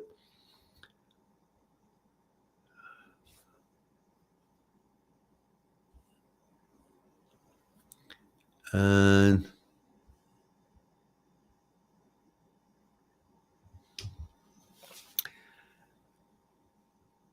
ET says, is OCD genetic, or does it get start from severe grief or a bad anxiety, including moments?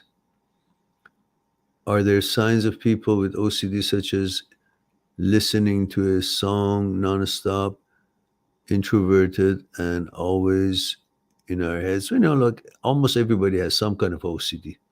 So it's not unique to a bunch of us, a different OCD and so on.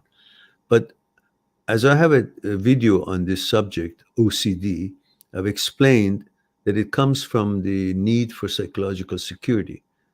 And since childhood, we are always trying to protect that little bit that we have, the comfort, the family, the father, the mother, the food, the little comfort that we have at home. And at the child time, we don't compare our life with other people so much. We're just happy with the little that we have, and we want to protect that. And we don't know how to protect that. And because we don't know how to protect that, we turn into either prayers, God, and whatnot, or we turn into both God, praying, and also we think that if I could do something that would make me believe that because I did this, then everything would be okay and nothing will happen to my father or mother. Like if I turn the light switch off and on 10 times at once, maybe that brings some kind of a balance to the universe. And the watcher who's watching me see that I've done this, and that would cause that it would be a protection for my father or my mother. It's all about fear of losing what is important to you, the comfort and the love and the protection, psychological security. So it starts from there. Now, about genetic or not, I'm not really that clear in that research. So probably so, maybe. But, nobody that I know had any OCD in my family, but I had it. I had it real bad too, just since childhood. But I didn't know it's what it is, like it's bad or it's OCD. Or I just thought, okay, I got to wash my hands 5 times instead of 3 times just because it's cleaner. I got to do it like that. I didn't know that I should get rid of that. I just said, okay, that's what it is. So I dealt with it in that way. And sorry about that. I lost you guys. So I dealt with it that way. But I didn't know that I should do anything about it. So I had to wash my hands, I had to touch the 4 corners of the tile. I did. I had to do something. If I was doodling something, if I was drawing something, writing math on paper, I had to go over that number a few times and it cuts a hole through the paper. I mean, it was all thinking like I got to do certain things to make things be good for me or be good for my family, or things to jive or be balanced. These are all a little bit of a glitch in the brain that is all stemming from that need for psychological security and safety and so on and so forth. Now, we have physical compulsions for an obsession, and we also have pure O, which is a phrase that Dr. Phillipson has coined. This is about the type of OCD that doesn't have a physical compulsion and there's a mental compulsion, intrusive thoughts and the imageries and all that. You got to do something and all that. So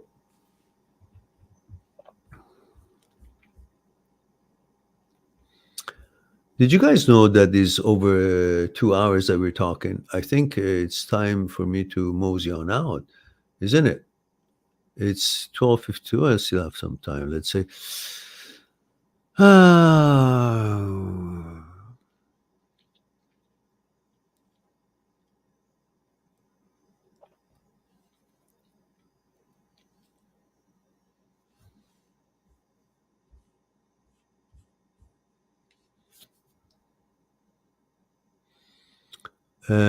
Ash says, Meron, do you get backlash on TikTok for your HOCD videos?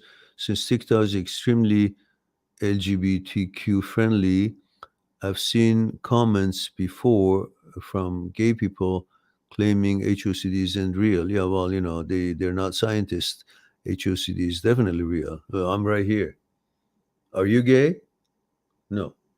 Am I gay? No. But HOCD did hit me. So what does that mean? I should rely on the fact, or somebody says something just because, who knows? Yeah, actually, I noticed that my political channels on TikTok, sometimes I put something and within a week it's 100,000 view, or within a few days it's like 10,000. Within one day it's like 10, 20,000. But these are about the political system in Canada and the problems that we're facing in the world and all that. But when I put something as interesting as talking about the relationship, even forget about HOCD, they don't circulate. They go up to 230 viewers and they stop. Nothing more. And sometimes some of my relationship bits go to 500. And so you may be right. I don't know. But that's not just that. Even YouTube, I don't, while I have very helpful videos and all uh, properly, respectfully, diplomatically, all worded properly, doesn't offend anybody. It just talks about facts, about challenge that all people, heterosexual or homosexual, will be facing and are facing. It's a challenge that we all human beings have. It's not just related exclusively to heterosexuals, or none of my videos are any derogatory about homosexual brothers or sisters or anything like that. But still, as helpful as they are, with people swear by it when they find it, this is, you saved my life. Yet I don't have 1 million views or 500,000 views or 100,000 views or 2,000 views. It goes to 175 or 150. So some of them go for a couple of years and then you see a few thousand of it. But generally, this is the narrative that everywhere. It just, they're not, interested in opinions or views or research or experiences of anybody that is not in line with their own narrative. So that's the bullshit that we're dealing with.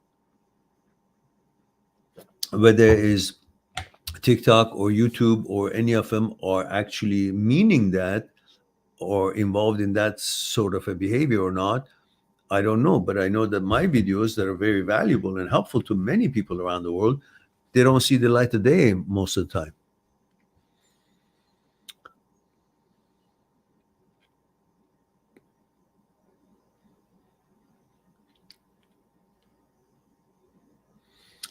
Well, guys, I think we caught up with all the questions here. And we didn't hear back from Nasreen. So we don't know if she's still online and heard us or not. But we are welcoming all people from everywhere and delighted that someone from maybe Iran or somewhere else, maybe just she's Persian, but not necessarily from Iran. We're delighted that new people find us. E.T. says, a reason I come to your videos is because I am worried other channels and the medical industry will push on us gay ideology and not actually care about us. They likely censor your videos, possibly. But remember, homosexual people are just like you and I, and they have so many different kind amongst them, just like we have so many different kind among us heterosexuals. Some are in line with certain values and lifestyles, some are in line with certain other values, and just as responsible as anybody else. We are all together. Some of us are, whether heterosexual or homosexual, not responsible. Some of us are very responsible. And many homosexual people, brothers and sisters of ours, are also against all these things that are being forced upon children in school and the indoctrination, all the things that is not necessary for them to pay attention to. So it's not just one gender. We are all brothers and sisters, and we are all having good morality or not good morality in all of us. So we got to just band together and find all the balanced and decent things to do for our communities, societies, and children, and then we can make a better world that way. That's basically what I think about that, because you're born the way you're born, and that's it. You can't try to distance yourself from others. We are all in this earth together. We all have our own destinies, and we all have our own inclinations, and some of us are heterosexual, some of us are homosexual, and so be it. More power to all of us. But trying to infringe on other people and convince them of something that's not true, or indoctrinate children, I don't agree with that.